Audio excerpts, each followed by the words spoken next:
The man on the table had 45 seconds of blood pressure left. Three physicians stood around him arguing about imaging sequences while the monitors screamed. The floor was wet. A trauma nurse nobody listened to pushed through the circle, looked at the wound site for 2 seconds flat, and said the bleed was in the wrong place. The doctors told her to step back. She didn't. She reached past the chief surgeon's arm, adjusted the compression, and called for a specific instrument nobody had ordered. The room went quiet. The bleeding slowed. The patient's pressure climbed back from nothing, and every person in that emergency room realized, too late, that they had been ignoring the most dangerous clinician in the building. Before we go any further, if you're watching this right now, hit that subscribe button and turn on notifications so you don't miss what happens next, because this story is only getting more explosive from here. Smash the like button if you're already hooked, and drop a comment telling me your city and country. I want to see exactly how far this story has traveled. Now let's get into it.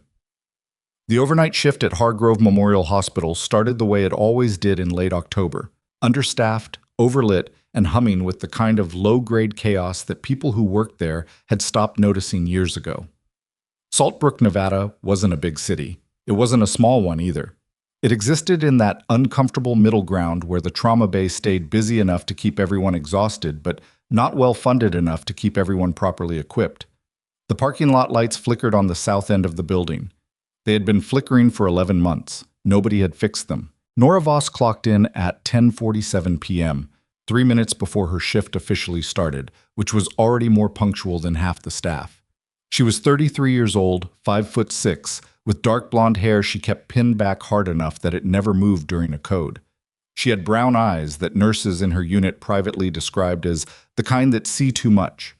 She wore her badge clipped to the left chest pocket of her scrubs, the way she always had, the way she'd been taught to keep identification accessible in the field. Left side, easy draw, no obstruction. Most people at Hargrove Memorial didn't know what that habit meant. They didn't know much about Nora Voss at all.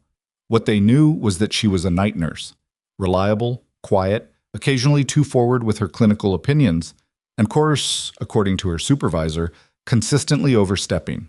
The charge nurse on duty that night was Darla Ostrowski, a woman who had been in hospital administration long enough to develop strong opinions about hierarchy and almost no opinions about patient outcomes. She spotted Nora at the supply station and made her way over with the particular energy of someone who had been storing a complaint since the previous shift. "You documented a medication flag on the Harmon patient last night," Darla said. Not a question. Nora finished counting suture kits without looking up. His potassium was low, and the attending hadn't reconciled the drip order. I flagged it. Dr. Ellison reconciles his own orders. Dr. Ellison wasn't on the floor at 2 a.m. when the level came back. "That is not your job, Nora." Darla's voice had a practiced firmness to it, the kind built over years of delivering correction in a way that couldn't be challenged in writing. "Your job is to administer, document, and notify, not interpret." Nora finally looked at her. The patient's potassium was 2.8. If I hadn't flagged it and someone had pushed that drip at the current rate, he would have gone into arrhythmia. And I'm sure that's a very good reason for why you documented a note that 3 people above your pay grade are now reviewing for protocol violations. Darla picked up a clipboard from the counter, examined something on it that didn't require examination, and set it down again. "Consider this a verbal warning. Document your tasks. Leave interpretation to the physicians." She walked away before Nora could answer, which was how Darla ended most conversations, not because she had won them, but because she had ended them. Nora went back to counting suture kits. She got to 14 before she stopped caring about what had just happened and started caring about the incoming shift report instead. There were 8 patients in the department. 2 were pending discharge. 1 was a cardiac observation case that had been stable since afternoon.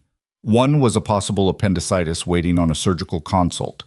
And 1, bed 4, curtain drawn, was a 61-year-old man named Gerald Pines, who had come in complaining of abdominal pain 4 hours earlier and had since been re-triaged twice without anyone escalating his status. She pulled Gerald's chart on the workstation at the nurse's station and read through the notes. Vitals every hour, unremarkable each time. Pain rated at a 6. 2 administrations of standard analgesic. No imaging ordered beyond the initial X-ray, which had shown nothing notable. The attending who had assessed him was Dr. Marcus Holt, Hargrove Memorial's Chief of Emergency Medicine, a man with 22 years of experience, a sharp tongue, and a documented preference for efficiency over thoroughness when the department was busy. Nora read Gerald's chart twice. Then she walked to bed 4. The curtain was half drawn. Gerald was awake, lying at a slight angle, and breathing in the particular way that people breathe when they're trying to convince themselves the pain isn't as bad as it is. Shallow, controlled, carefully timed to avoid triggering whatever made it worse. "Mr. Pines," Nora said. "I'm Nora. I'm taking over your care for the overnight shift." He looked at her with the flat exhaustion of someone who had been waiting a long time. "They keep telling me it's probably just gas. Where's the pain right now?" "Same place. Here." He pressed 2 fingers against his lower right side, not directly over the McBurney's point, slightly lateral. "But it's not. It moves sometimes, goes to my back." Nora noted where his fingers were. She noted the slight sheen across his forehead that wasn't quite a sweat. She noted that his breathing had a subtle guarding quality when he moved, a tensing of his core that he probably wasn't aware of doing. "Has anyone pressed on that spot during the exam?" she asked. "The doctor did earlier, said it wasn't the appendix." "Did the pain change when he pressed and then released?" Gerald thought about it. "When he let go, yeah. That's when it really got me." She wrote a note in the chart. She ordered a new set of vitals and added a pain reassessment flag. Then she went to find Dr. Holt. He was at the physician workstation reviewing films from a different case, reading glasses pushed low on his nose, coffee at his elbow. It was a compact man, with gray at his temples, and the manner of someone who had learned to process complaints quickly and dismiss most of them faster. "Mr. Pines in bed 4, Nora said. Abdominal pain, pending consult." He didn't look up. "His pain is radiating to his back and he's got rebound tenderness. The original exam noted guarding, but I don't see a lipase or a CT abdomen in his orders." Dr. Holt lowered the films. He looked at her over the reading glasses. He was evaluated. Labs didn't flag anything significant. His BMP was from intake 4 hours ago. If we're looking at a possible pancreatic event, the lipase could have climbed since then. "Nora." He said her name the way people say a word they're tired of spelling. "I've been doing emergency medicine since before you were in nursing school. If the patient had a surgical abdomen, I would have caught it." "I'm not suggesting you didn't. I'm suggesting the picture might have changed in 4 hours. Thank you for your input." He went back to the films. She stood there a moment longer than was comfortable for either of them, then returned to the nurse's station. She put in a nursing reassessment note that was specific enough to be meaningful and worded carefully enough that it couldn't be easily dismissed. She flagged it for attending review. She knew Holt would see it. She knew he might not act on it. She added a manual reminder to herself for the 1 a.m. vitals check, because sometimes the only tool left was time. At 11:45, Gerald Pines pressed his call button. Nora was at his side in under a minute. His color had changed. He was gray at the edges, and the sweat that had been a subtle sheen before was now visible. His breathing was faster. "Something changed," he said. "It got, I don't know, different." His blood pressure on the bedside monitor read 88/54. Nora hit the call light for the charge desk and simultaneously reached for the manual cuff, because machines lied and she needed to know if that number was real. It was real. She pulled the crash cart to arm's length, not because she was escalating yet, but because she was done being caught without it. She palpated his abdomen with one hand and watched his face. He winced hard when she released from the right lower quadrant. She moved her palpation higher and felt the subtle rigidity of something that shouldn't be rigid. "Mr. Pines, I'm going to get the doctor back right now. I need you to stay still." She was already moving when Darla appeared at the curtain. "What are you doing? You don't have an order for that assessment." "His pressure is 88/54, and he's got diffuse rigidity. He's decompensating." "You haven't confirmed that reading. I confirmed it manually. Get Holt." "Nora, you do not give me orders. Then get him yourself, Darla, or I will call a rapid response and let the team sort it out." Darla's face went through 3 expressions in 1 second. She turned and walked briskly toward the physician area without saying another word. Holt arrived 40 seconds later, which meant he had been close and had come fast, which told Nora he had heard something in Darla's voice that made him move.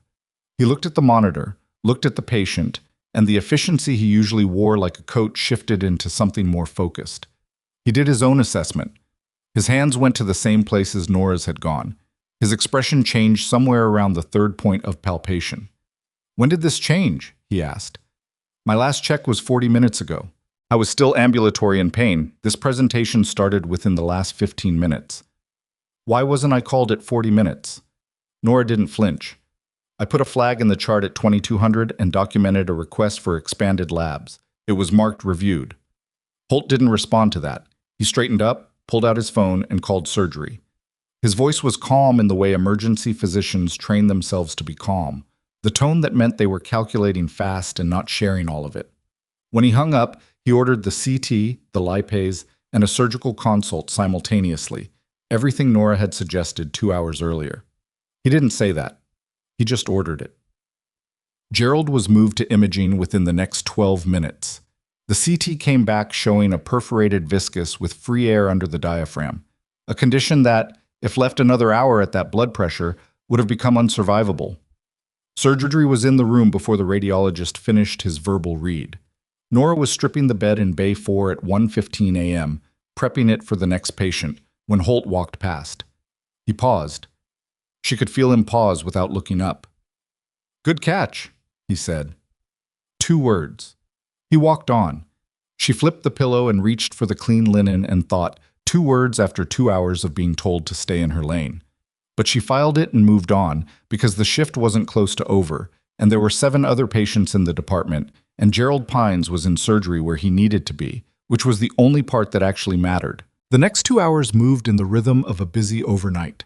A laceration repair in Bay 2, a pediatric fever that was borderline for admission, a drunken disorderly in the waiting room who became a security call at 2:30 a.m. Nora moved through all of it with a kind of practiced economy that only came from doing something long enough that the decisions stopped feeling like decisions. She didn't pause to second-guess herself. She didn't seek permission for things she already knew how to do. She just worked. It was the way she had always worked, even before Hargrove Memorial, even before Saltbrook, even before the job that had made her this way. She didn't think about that job very often, not because she had tried to forget it, but because the people she had worked with in that unit had understood that you didn't process certain things out loud. You carried them, and you kept moving, and you stayed sharp enough to be useful the next time something went wrong. That was the deal. The deal had kept her alive on 3 different deployments. It kept her functioning at Hargrove Memorial. She was restocking the supply station at 3:20 a.m. when the ambulance bay doors banged open and the paramedics came through fast. Not jogging, running. That distinction mattered. The paramedic team lead, a man named Torres, who Nora had worked dozens of traumas with, called out the stats as they moved through the bay threshold.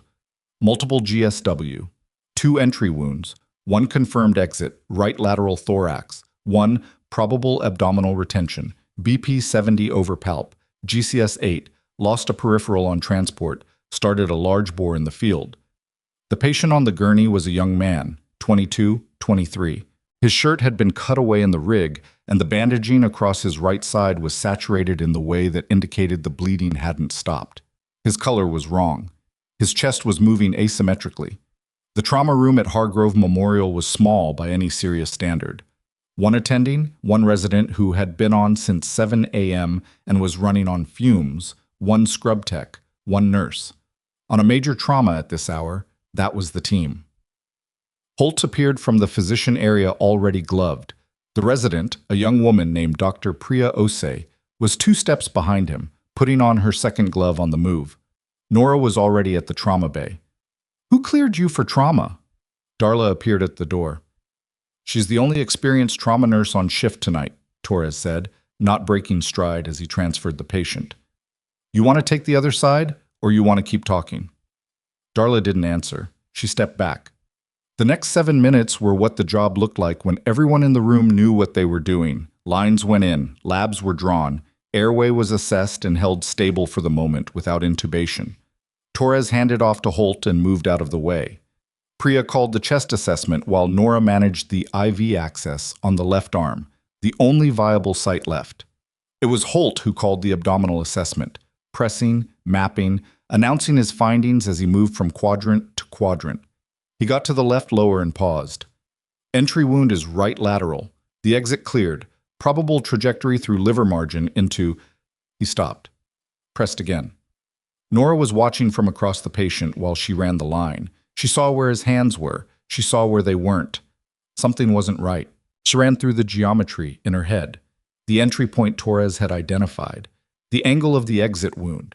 The trajectory that would connect them through a body at this height and this build.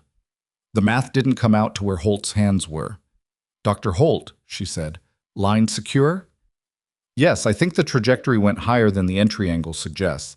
If he was leaning forward at impact, I've got the wound sites, Nora. The exit is right lateral thorax, but if the entry was angled upward, the abdominal retention might be proximal to the diaphragm, not distal." He looked at her. The monitor alarmed, pressure dropping again. "She's not wrong," Priya said quietly. Her voice was even. She was looking at the same geometry from the other side of the table. Holt's jaw moved.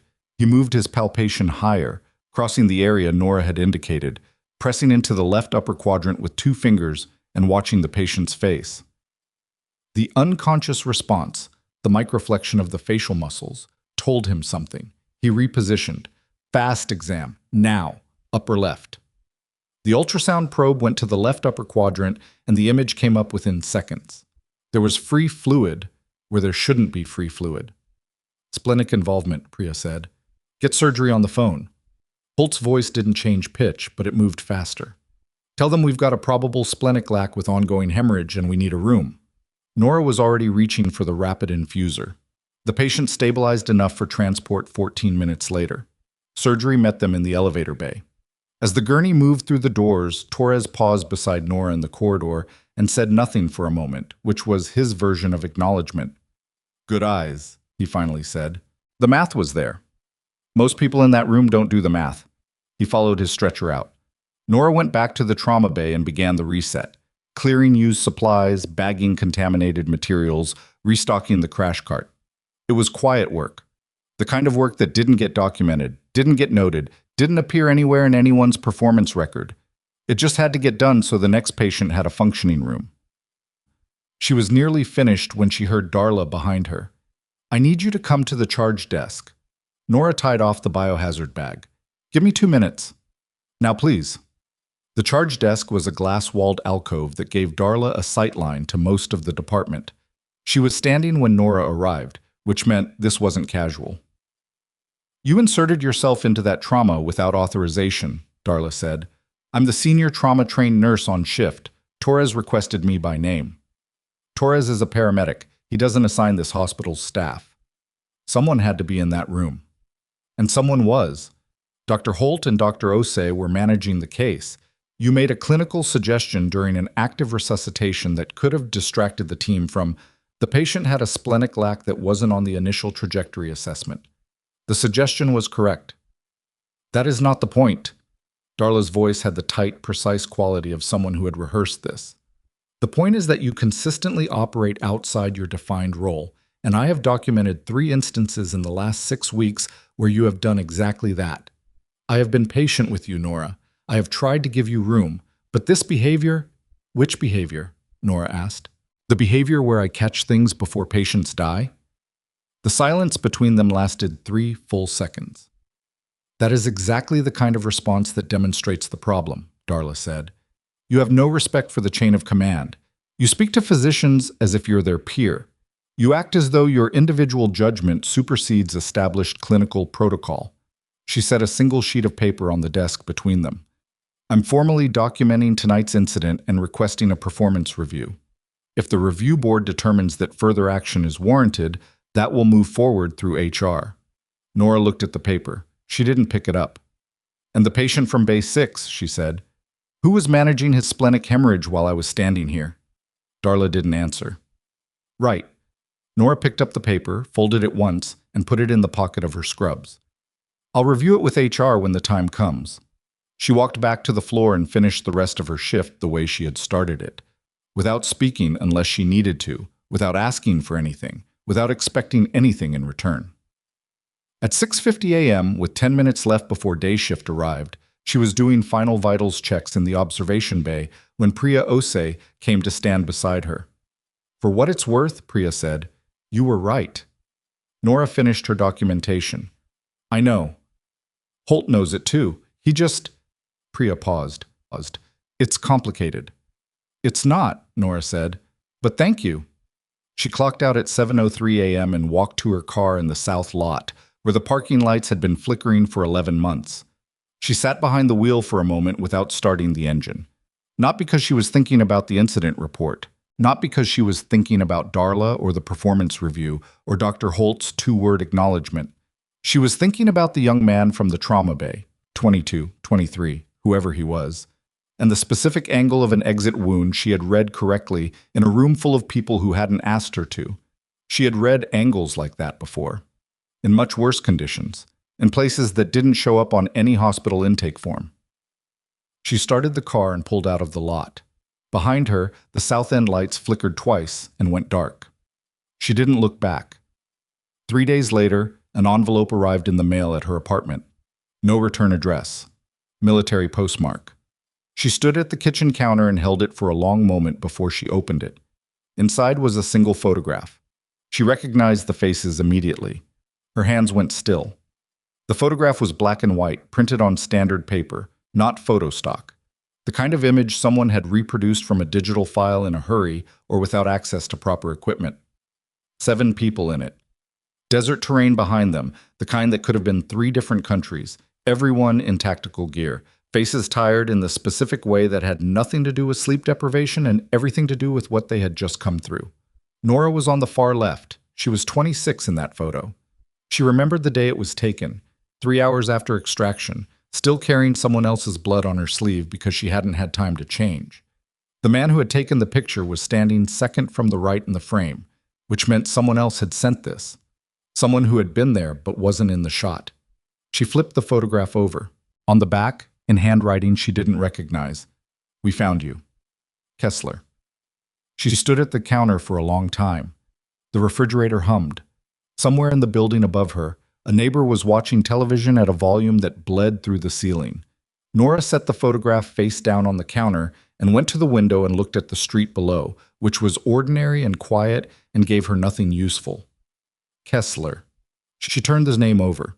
There had been a Sergeant Kessler attached to the logistics unit during her second deployment, but she had barely interacted with him and he hadn't been part of anything classified enough to explain this kind of contact. There was also a Captain Kessler she had heard referenced in after-action paperwork during her third rotation, a name on documents she wasn't supposed to have read as thoroughly as she had.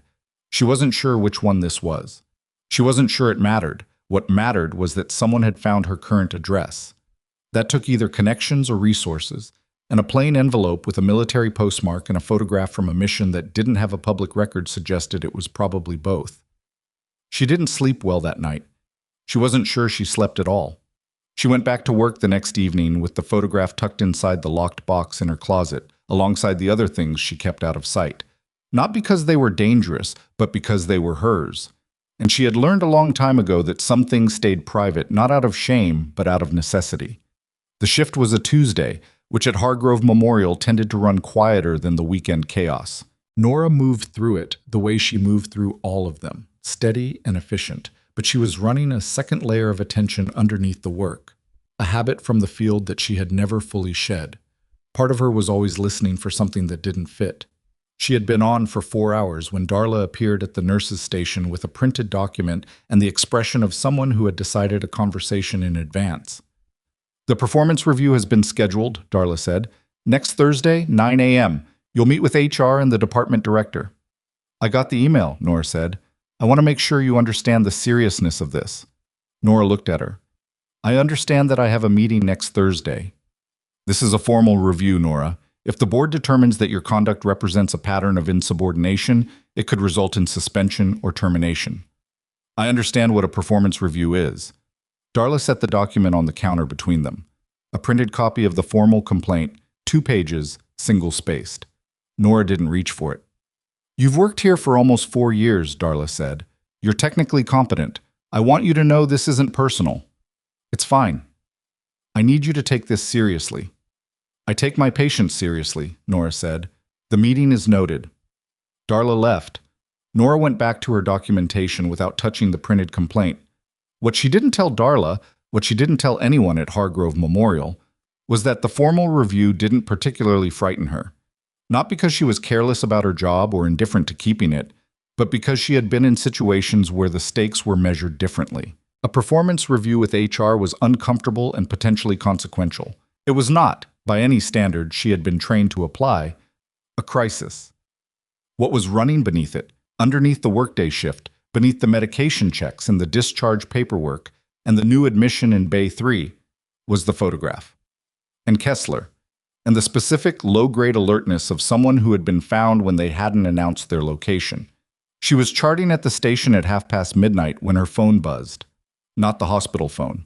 Her personal cell, which she kept in her left scrub pocket with the volume off and the vibrate low during shifts. She pulled it out under the desk, below the sight line of the station camera, and looked at the screen. Unknown number. Nevada area code she didn't recognize. She let it go to voicemail. 30 seconds later, the notification appeared. She listened to it in the supply closet with the door closed, her back against the shelving. The voice was male, even, unhurried, not anxious. The voice of someone accustomed to delivering information efficiently. Ms. Voss, my name is Garrett Kessler. I'm the one who sent the photograph. I know this is unexpected. I need to speak with you in person. I'll be in Saltbrook for the next 48 hours. The people in that photo, most of them have been accounted for. 2 haven't. One of them is you. The other one is why I'm here. A pause. Not a dramatic one. Just the pause of someone who knew what they were about to say mattered. His name was Danny Ruiz, and I think you already know he never came home. The message ended. Nora stood in the supply closet with her phone in her hand. The shelving behind her was cold through her scrub top. She could hear the department beyond the door. Monitor alarms, someone's footsteps, the overhead page calling for a respiratory therapist to the 2nd floor. Danny Ruiz. She hadn't said that name out loud in 4 years. She had thought it, plenty of times. In the in-between hours of overnight shifts, in the specific silence that came at 3 a.m. when the floor went briefly quiet and there was nothing left to do but wait for the next call. She thought about a lot of things in those hours. She had learned, over time, to let the thoughts move through without holding them, which was the only practical approach. You couldn't carry everything all the time and still function. So you set things down, carefully, in places inside yourself you could access when you needed to but didn't have to look at constantly. She had set Danny Ruiz down a long time ago, and now someone who knew his name was in her city. She finished the shift. She didn't call Kessler back that night. She wasn't ready, and she had learned, in situations where she wasn't ready, that forcing it produced worse results than waiting. She clocked out at 7 a.m., drove home, showered, and sat at her kitchen table with the photograph and her phone and a cup of coffee she made too strong and didn't drink. Then she called the number. He picked up on the 2nd ring. I'm listening, she said. I appreciate that. Can we meet in person? There's a diner on Calder Avenue, the one near the bus station. I can be there in 20 minutes. I know the one. I'll be at the back booth. He was already there when she arrived, which meant he'd been closer than 20 minutes away, which meant he'd already known she would call. I was in his early 40s, fit in the way that came from sustained physical discipline rather than a gym membership, with the particular stillness of someone who had spent years in environments where visible nervousness got people killed. He was in civilian clothes, dark jacket, no insignia, nothing that announced anything. He stood when she walked in, which she noted. Nora Voss, he said. Garrett Kessler, she said back. They sat. He slid a laminated identification card across the table before she could ask. Department of Defense, investigative branch she didn't fully recognize but wasn't unfamiliar with.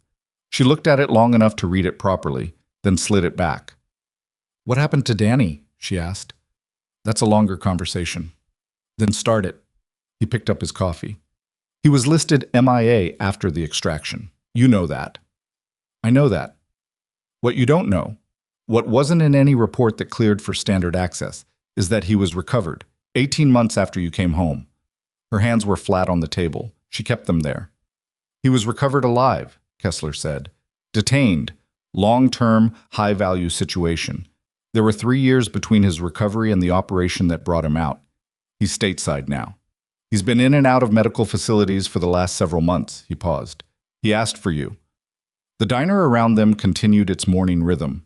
A waitress refilled a coffee cup 2 tables over, Someone near the door laughed at something on their phone. Why me? Nora asked. Because you were the last medic he had contact with before the detention.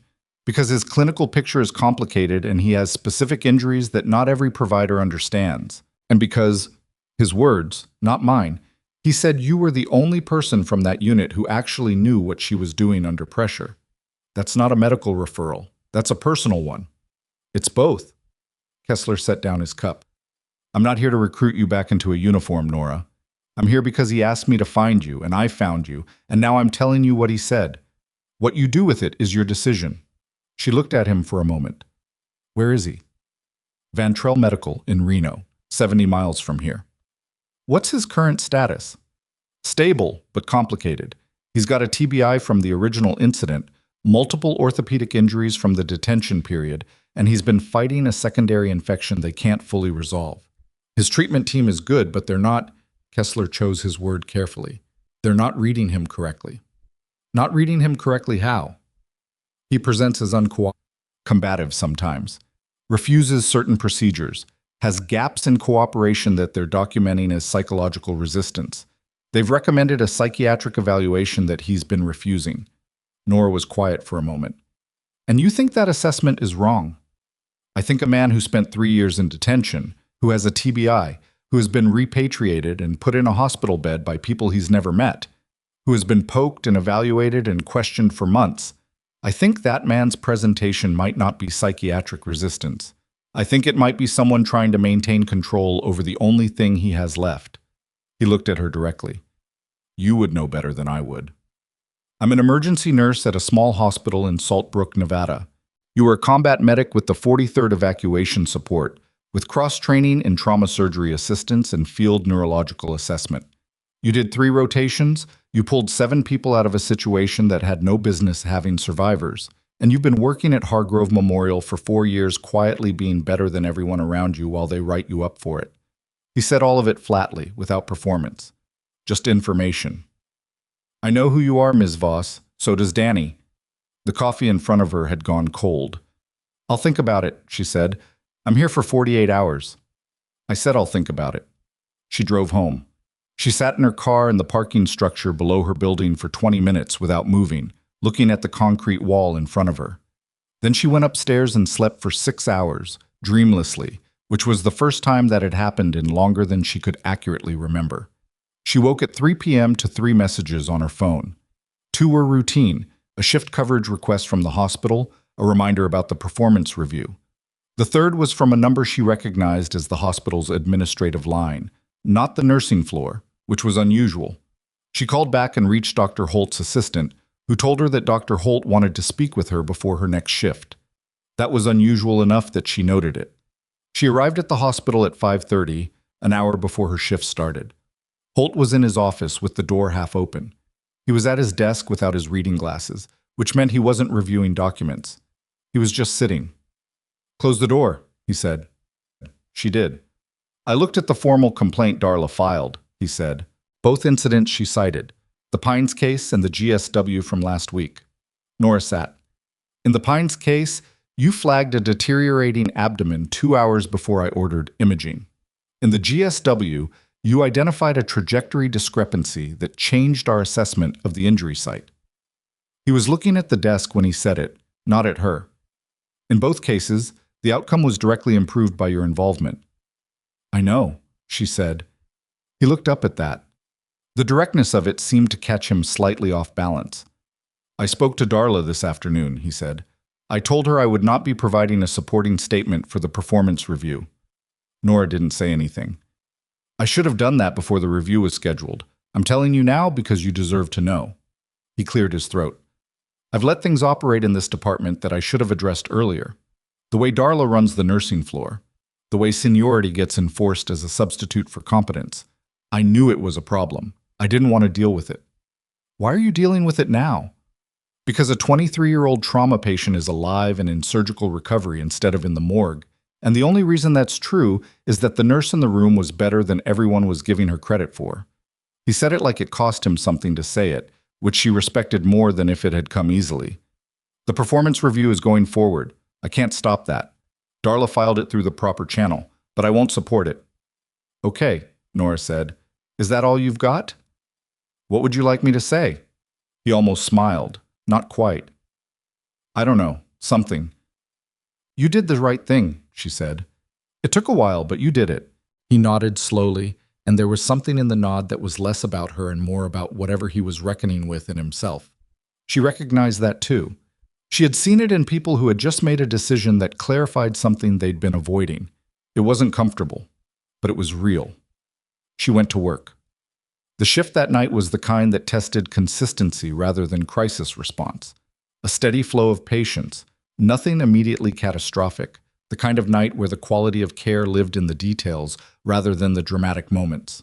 Nora moved through it and thought, in the spaces between tasks, about Danny Ruiz. She thought about the last time she had seen him, not in the photo, before the photo. During the mission, in the minutes before extraction, when he had been conscious and injured and she had been working on his leg wound with limited supplies, and he had talked to keep himself alert, which was what they were all supposed to do. He had talked about his mother's cooking and about the specific discomfort of wet boots in cold weather and about the time he had gotten lost in a city he'd never been to and spent 3 hours finding his way back with no phone and no map and had considered the whole experience an adventure rather than a disaster. She had told him to stop talking so she could concentrate. He had kept talking anyway. She had always meant to be annoyed by that. She had never quite managed it. At 2 a.m., she was in the break room with a cup of water and 5 minutes off her feet when Priya Ose came in and sat across from her without preamble. I heard about the review, Priya said. People talk. Holt's not supporting it. That means something. It's a start.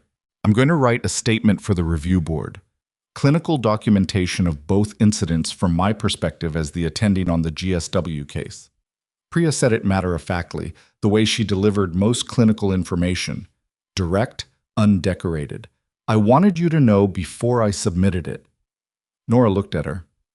You don't have to. I know I don't have to. I have to decide if I'm the kind of doctor who watches a competent nurse get written up for saving lives and does nothing. She shrugged slightly. I'm not, apparently. That could create friction with Darla. Darla doesn't schedule my shifts. Priya stood. I'll submit it tomorrow. She left. Nora sat with her water for the remaining 2 minutes and thought, 2 people in 2 days. It wasn't recognition, not really. Not yet. But it was something pulling in the opposite direction from the current she'd been swimming against for 4 years. And she noticed it the way you notice when a wind shifts. She called Kessler at 4 a.m. from the parking lot, in the hour when the department was briefly quiet and she had enough space in her head to think clearly. I'm not making a promise, she said, but I'll go to Reno. When? I have 2 days off starting Thursday, after the review. I'll set up the visit. I want his actual medical file, not the summary, the full clinical record, current and prior. A pause. That might take some navigation. Navigate it, she said. If I'm going to understand what's happening with him, I need to see what everyone else has missed. Kessler didn't argue. I'll have it for you by Wednesday. She went back inside. The performance review happened Thursday morning, as scheduled. The room was a conference space on the administrative floor that she had never been in before. Oval table, 2 HR representatives, the department director whose name was Ronald Fitch, a man she had seen twice in 4 years and remembered primarily for wearing a tie, even in summer. Darla sat to one side with her documentation organized into a folder. Nora sat across from all of them with nothing in her hands. The review took an hour and 20 minutes. Darla presented the complaint with practiced efficiency, citing the 2 documented incidents and referencing 3 additional informal observations she had entered into the record over the previous 2 years. Nora responded to each one factually and without elaboration, because she had learned that elaboration in these settings gave hostile parties more material to work with. She did not raise her voice. She did not apologize. She presented, when asked, the patient outcome documentation for both cases Darla had cited. She referenced Priya Ose's statement, which had been submitted the previous afternoon and included in the review packet. She noted when Ronald Fitch asked about the GSW incident specifically, that the trajectory assessment she had offered had been the basis for the surgical approach that saved the patient's spleen. Fitch looked at Darla. You're citing an incident in which the nurse's clinical input directly contributed to a positive patient outcome as evidence of insubordination? Darla's expression tightened. The issue is the manner and authority by which she— The patient is alive, Nora said. Fitch looked at her. Ms. Voss, I know the process. I'm not interrupting the process. I'm making sure the clinical outcome is part of the formal record of this meeting. A silence. It's noted, Fitch said. At the end of the meeting, no immediate disciplinary action was taken. The board would review the complete record and issue a determination within 10 business days. It wasn't a victory. It wasn't anything definitive yet. But the tone of the room in the last 20 minutes had shifted in a way that Darla either hadn't noticed or had decided not to acknowledge.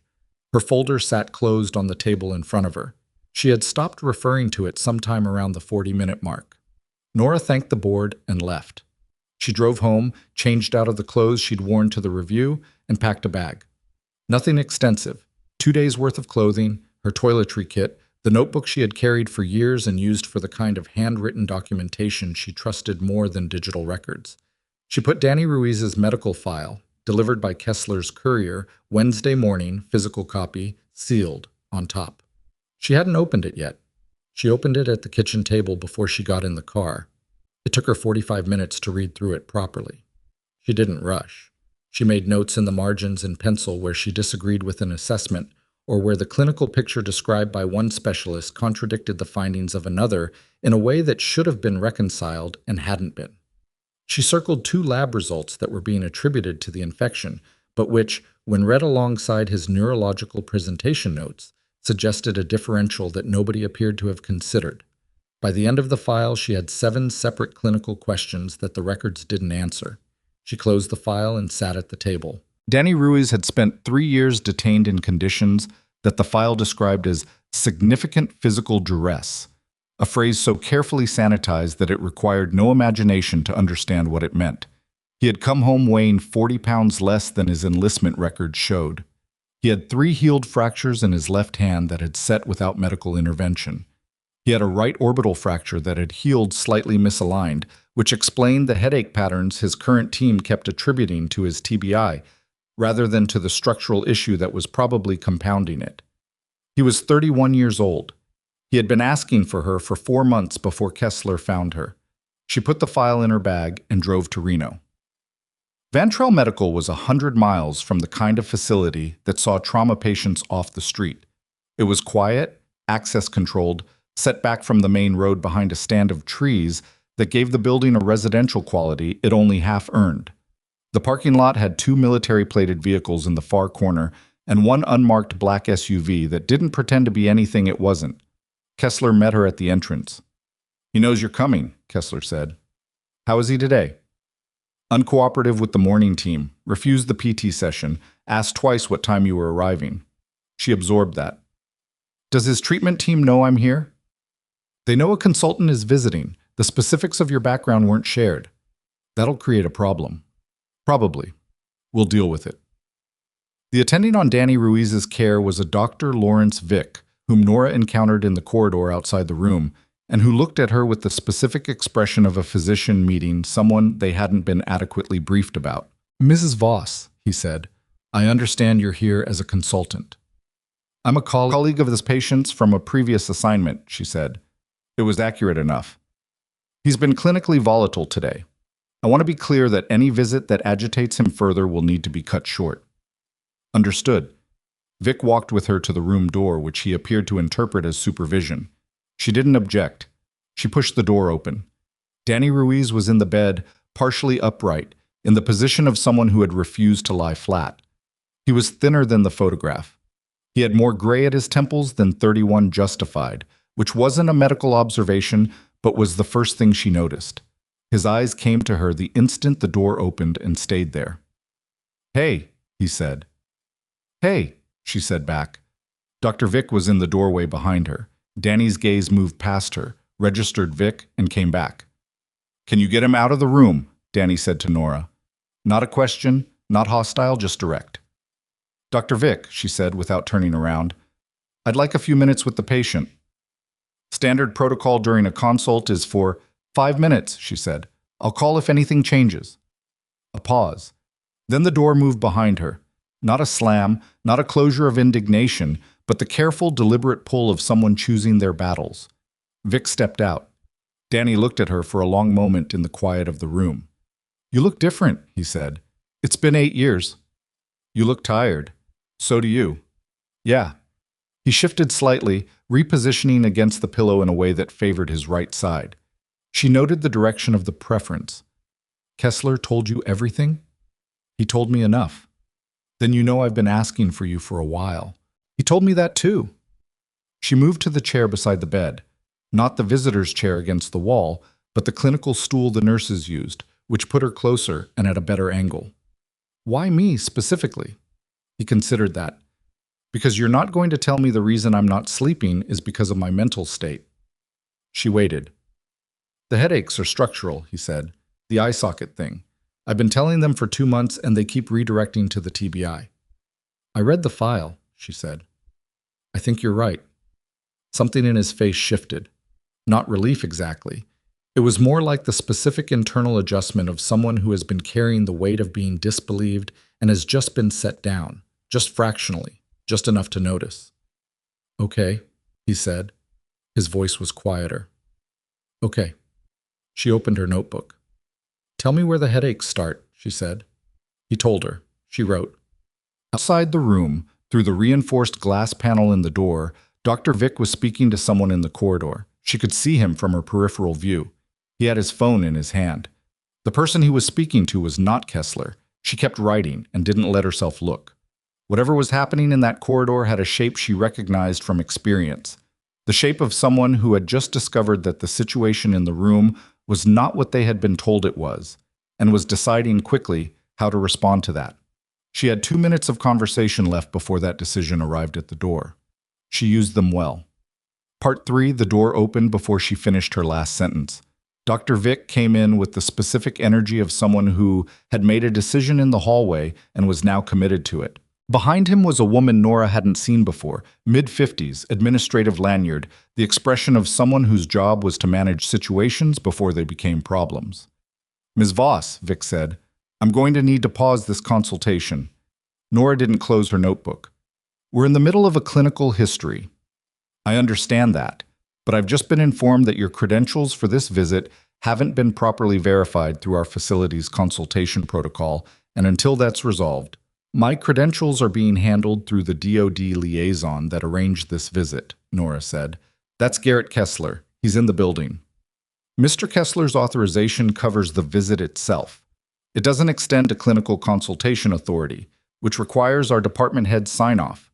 Vic moved to the other side of the bed, not aggressively, but deliberately, repositioning himself between Nora and the patient in the way that people do when they want to control a spatial dynamic without acknowledging they're doing it. "Mr. Ruiz, I'm going to ask Ms. Voss to step out while we—" "She stays," Danny said. "Mr. Ruiz, she stays." He said it the second time the way he had probably said things in much louder environments. Flat, final, without the energy of argument, because argument wasn't the point. The point was the outcome. "You want to talk to me about anything? She's in the room." The administrative woman touched Vic's arm lightly. A signal. He stopped. "Ms. Voss," the woman said, "I'm Sandra Pruitt, Patient Services Director. I want to be clear that this isn't about questioning your qualifications. It's a liability issue. If you're performing clinical assessment without our facility's formal credentialing—" "I'm not performing clinical assessment," Nora said. "I'm having a conversation with someone I served with. If that conversation touches on clinical topics, that's because he's a patient and he wants to talk about his care. That's his right." Pruitt looked at Vic. Vic looked at Nora with the particular expression of a physician who had just realized the ground wasn't where he'd thought it was. "We'll need 30 minutes to verify the authorization chain." "Fine," Nora said. "I'll be in the corridor." She stood, capped her pen, and looked at Danny once before she moved toward the door. He gave her the smallest nod. Barely a movement, just a degree of chin tilt that said, "I'm not going anywhere, and neither is this conversation." She went to find Kessler. He was at the end of the corridor near the fire door on his phone, and he ended the call when he saw her face. "They're stalling," she said. "I know. Vic called the facility director 20 minutes ago. Someone above him made a call about the nature of this consultation." "Above the facility director?" Kessler's expression answered that before he did. Danny's case has oversight at a level that Van Trell's administration didn't fully brief their clinical staff on. When you showed up as an external party asking clinical questions, someone got nervous. About what? About what he might tell you that he hasn't told them. Nora stood with that for a moment. The corridor was quiet, the soft, insulated quiet of a facility that managed its acoustics intentionally. Is Danny's case still under active review? His debriefing was completed, but there are aspects of what happened during his detention that have implications beyond his personal medical file. Kessler said it carefully, which told her there were things he was still navigating around. I can get your authorization cleared. It'll take an hour, maybe 90 minutes. But I need you to understand that once you're formally in the room with full clinical consultation standing, what he tells you becomes part of a documented record. I know how records work. Then you know that some of what he wants to tell you might be things he hasn't told anyone else. And once it's documented, it's no longer just between the two of you. She looked at him. Is that a warning? It's context, he said. Clear the authorization, she said. I'll wait. She sat in a chair at the end of the corridor and used the time the way she used dead time on long shifts. Not relaxing, because she didn't do that easily, but running through what she'd already gathered. The orbital fracture and its structural implications. The sleep disruption that two separate specialists had attributed to PTSD without adequately ruling out the pain etiology. The infection that wasn't resolving the way a straightforward infection should, which suggested either the wrong antibiotic coverage or a secondary source they weren't treating. The 40-pound weight differential from enlistment to repatriation, and the nutritional rehabilitation notes that had been optimistic in a way that felt disconnected from the lab values she'd seen 3 months into his treatment. And underneath all of that, the thing that wasn't in the file at all, 3 years. 3 years in conditions described in 4 sanitized words. What that did to a person's physiology wasn't a mystery. It was documented medicine. Chronic stress response, cortisol dysregulation, autonomic nervous system alterations that didn't reverse quickly or cleanly. The psychiatric resistance his team kept noting might not be resistance at all. It might be a nervous system that had been recalibrated to threat response for so long that it couldn't read safety accurately yet. That wasn't a character flaw. That was biology. Kessler returned at the 90-minute mark with a paper form that had 3 signatures on it and handed it to her without ceremony. You're cleared for clinical consultation in an advisory capacity. Anything you document needs to go through Kessler as the DoD liaison before it enters the formal record. That's not standard clinical practice. This isn't a standard clinical situation. She took the form. Vic was in the corridor outside Danny's room when she came back, and he looked at the authorization with the expression of someone encountering paperwork they didn't fully understand but couldn't argue with. He stepped aside. Danny was in the same position. He looked at her with the steadiness of someone who had been keeping something together through an effort of will for a long time and had decided it could continue a little longer. They try to clear you out, he asked. Temporarily, she said. I'm back. Good. He shifted. The movement pulled at something on his right side, and he compensated for it with a slight jaw tension that he probably didn't know was visible. She noted it. Where were we? You were telling me about the morning headaches. The location, the onset, the character. Right. He pressed 2 fingers to the area just below his right orbital rim. Always starts here, pressure before pain, moves behind the eye. Worse with light, worse with looking up, specifically up and to the left. She wrote, that was a directional limitation consistent with orbital floor compromise affecting the inferior rectus muscle. Exactly what a slightly misaligned orbital fracture would produce. Not TBI, not psychological. They worked through it systematically. She asked questions and he answered them, and after the first 15 minutes, something relaxed in the room. Not comfort exactly, but the particular functional ease that came between 2 people who had worked in the same high-stakes environment and didn't need to perform anything for each other. He gave her direct clinical information because she asked directly. She wrote without editorializing. It was efficient in a way that his months of treatment at Van Trell hadn't been. An hour in, she looked up from the notebook. The infection, she said, the current one. They keep treating it, and it keeps coming back. The antibiotics they've been using, do you know the specific drugs? He named them. She noted them. The regimen was reasonable, but had one gap that she could see from the lab trends in the file. a coverage profile that wouldn't reach a certain class of organisms that could colonize damaged tissue in people who had experienced prolonged malnutrition. It wasn't an uncommon oversight. It required knowing the specific history in a way that a treatment team inheriting a patient from a classified situation might not fully have. "I need to talk to Vic," she said, "not to get territory, just to give him the clinical picture." Danny was quiet for a moment. "He's going to be defensive." "Probably. He doesn't like being told he's missed something." "Most people don't," she said. "It doesn't change whether I tell him." She found Vic in the physician's lounge and sat across from him with her notebook open. She didn't lead with the conclusion. She walked him through the orbital fracture presentation, the muscle limitation pattern, the directional specificity of Danny's visual pain, and what that differential meant anatomically. Then she walked him through the infection timeline and the coverage gap. She kept her voice neutral throughout, the same tone she used when giving a handoff report. Informational, not adversarial. Vic listened without interrupting. When she finished, he was quiet for a long moment. "The orbital assessment," he said slowly. "We've been treating the headaches as TBI associated." "The TBI is real. I'm not disputing that.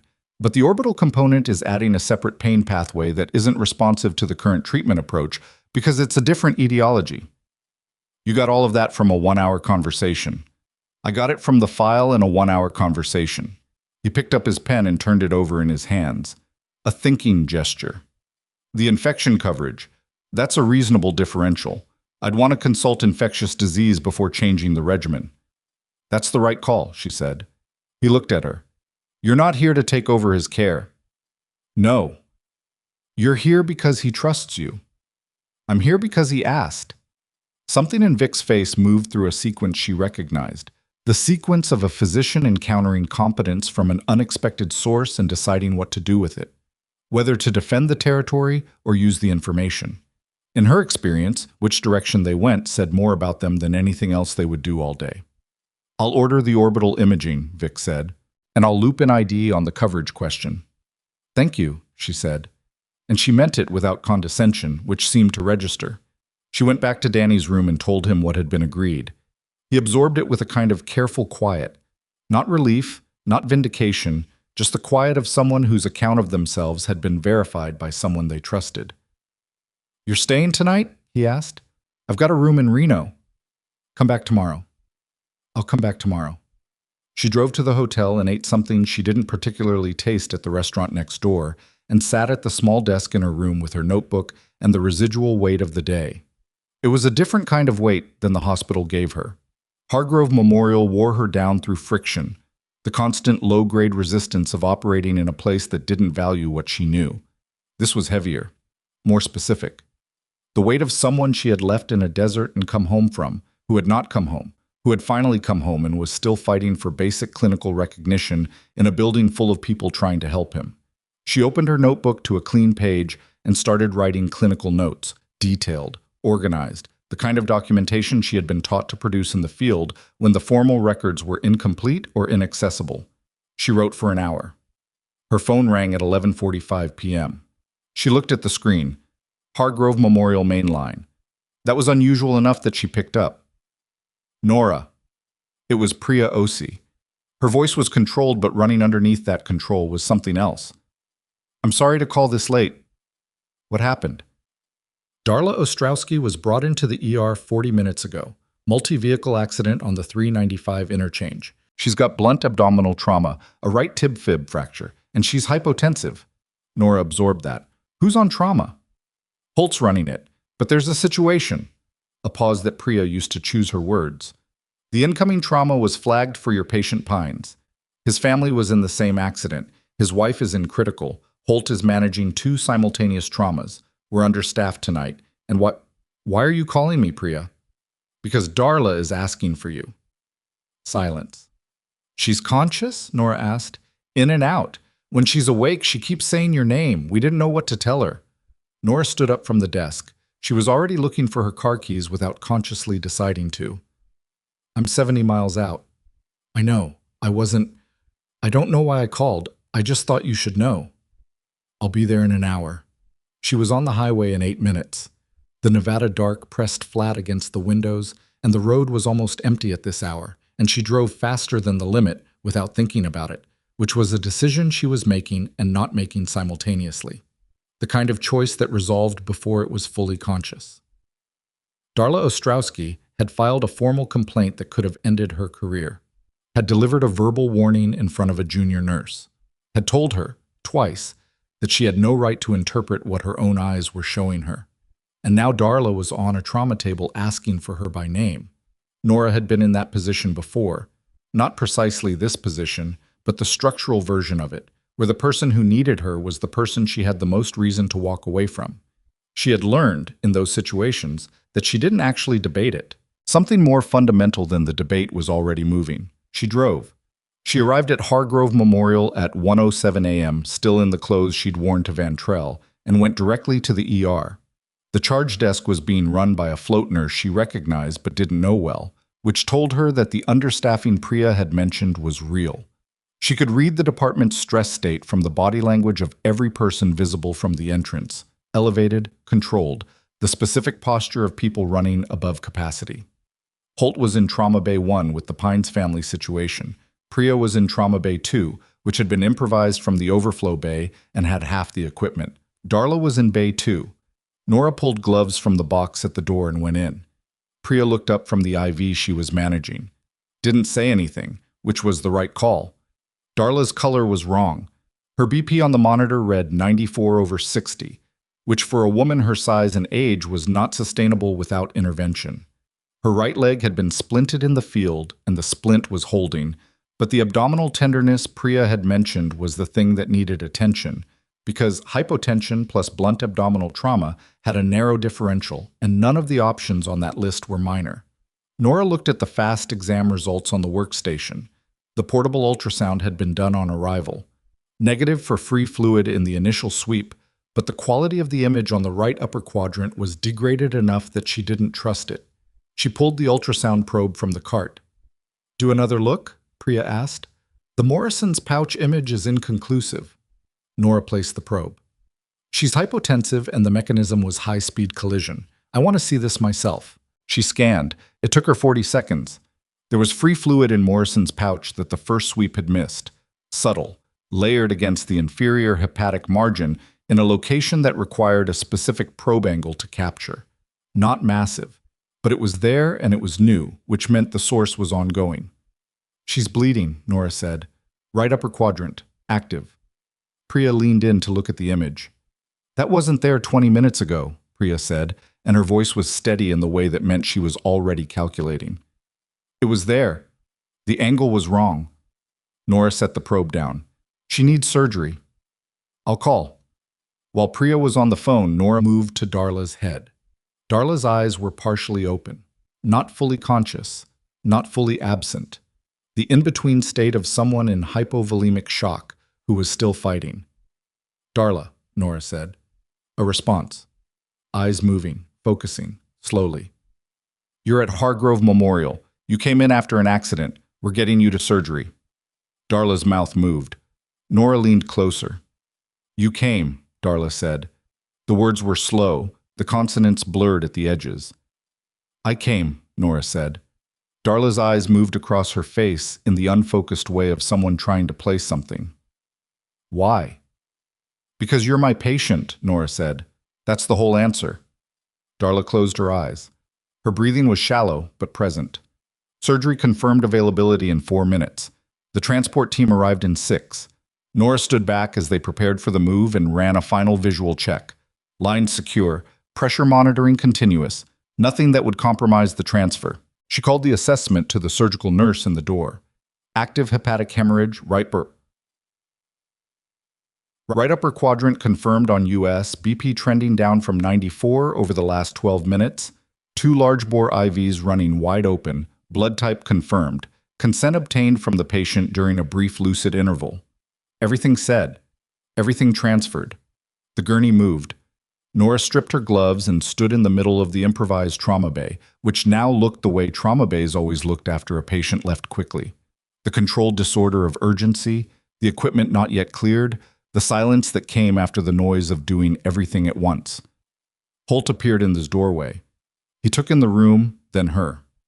"How bad?" he asked. Hepatic bleed, caught it on the second U.S. sweep. She's going to make it? Surgery will make that call. Nora picked up her jacket from the hook where she'd left it. Priya ran this well. She just needed another set of hands. You drove from Reno. I was already awake. He looked at her for a moment. The expression on his face was the one she had seen the night of the GSW case, the one that cost him something to wear. I'll make sure it's in the record, that you came in on your own time. It doesn't need to be in the record, she said. I didn't come in for the record. She went to the break room and sat down and felt, for the first time since Priya's call, the fatigue of the drive and the day and the 2 days before it arriving all at once.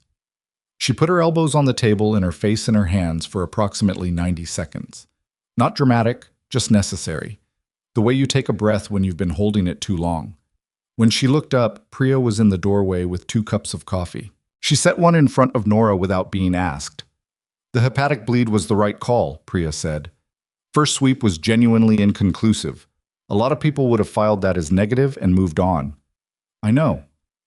You're not going to say anything about that, are you? Not really. Nora picked up the coffee. How's Pine's wife doing? Holt's still in with her. She's got a cervical injury that's complicated. They're waiting on neurosurgery. Nora nodded. The coffee was bad. The break room machine produced something that tasted like heated ambition and disappointment, but she drank it anyway. She was on her second cup, 40 minutes later, when Kessler called. We have a problem, he said, and his voice had shed the measured professional evenness she had come to associate with him. What was underneath it was not panic, but it was close. Tell me. The file I gave you. Danny's complete clinical record. Someone at Van Trell has flagged that it was accessed outside the facility's standard documentation chain. They're treating it as a security breach. You're the DoD liaison. You authorized the transfer. My authorization covered the visit. It didn't cover physical removal of a classified patient file from the facility's documentation system. The file came to me as a physical copy.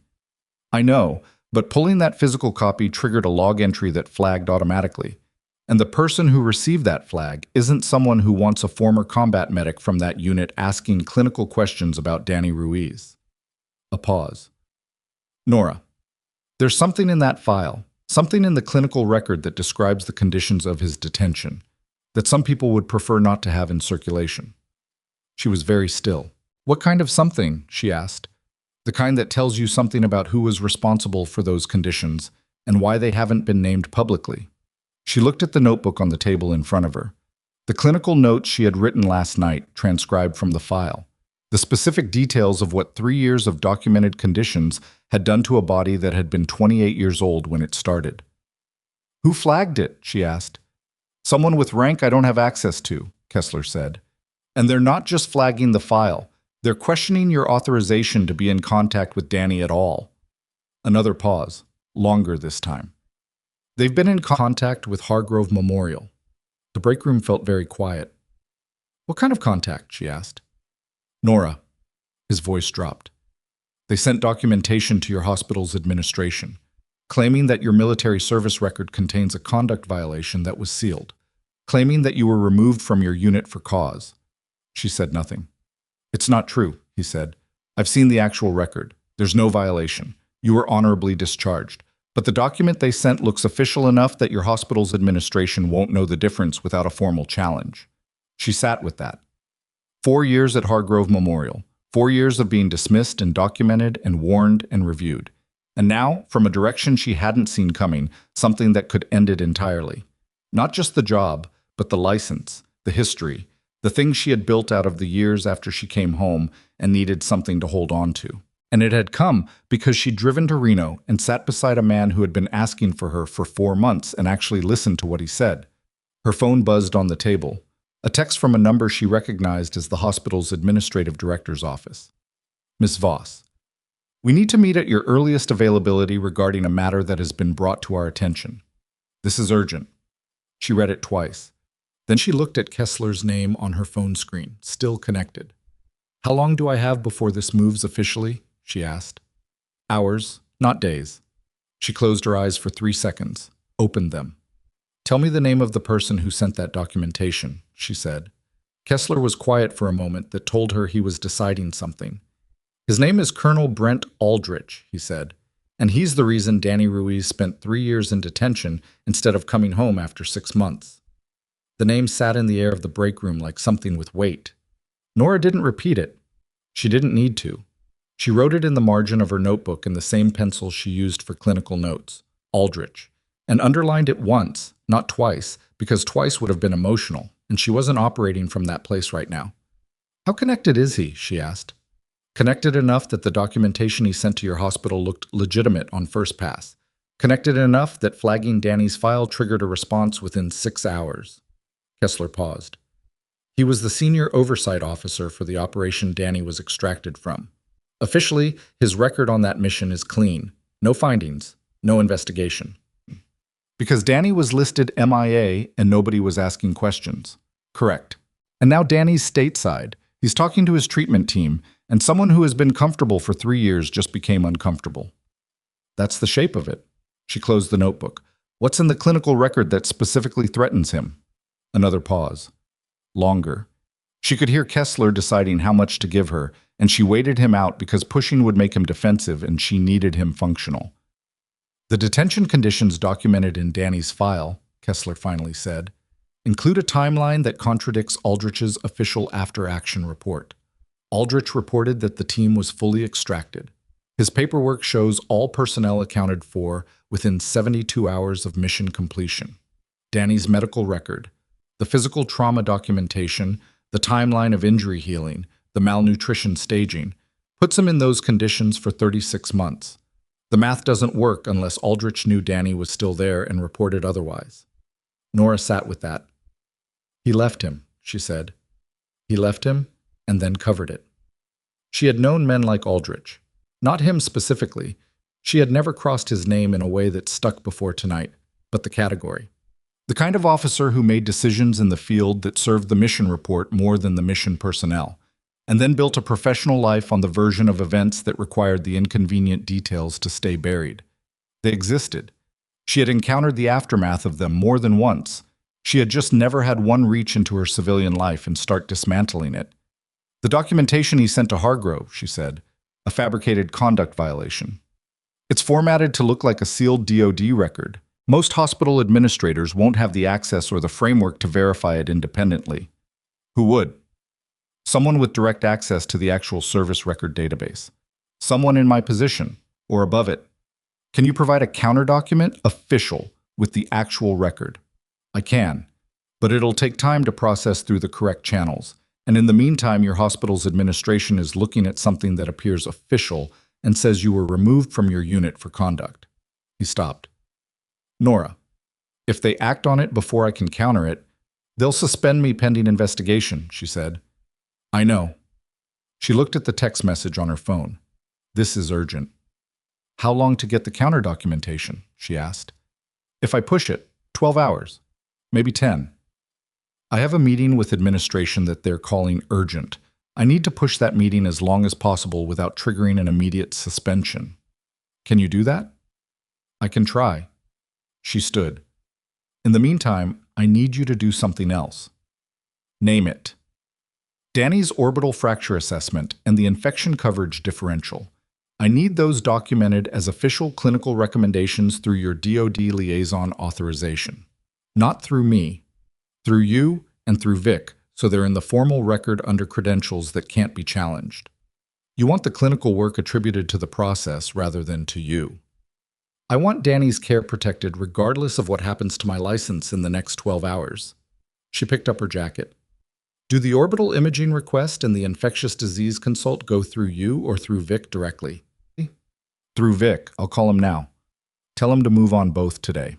She hung up and stood in the break room for 10 seconds. Not frozen, just collecting.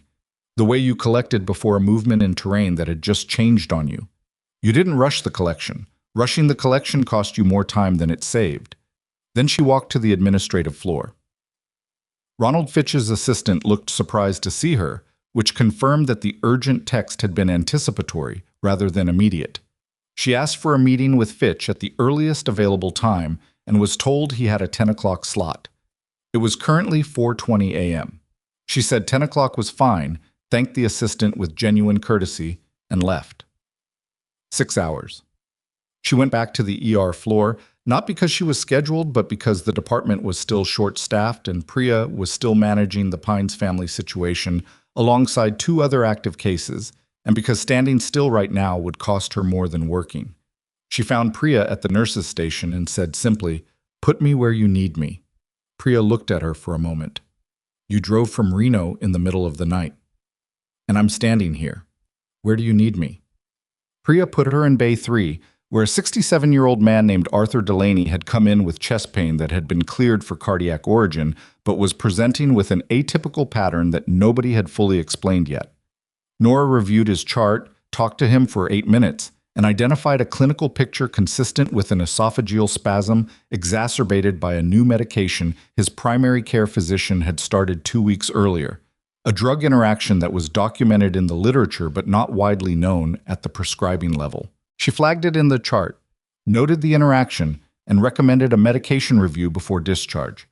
It wasn't dramatic. It was just the work. She moved through the next 5 hours in the same way, filling gaps, covering the department's rough edges, doing the things that needed doing without being asked. She didn't think about Aldrich for those hours.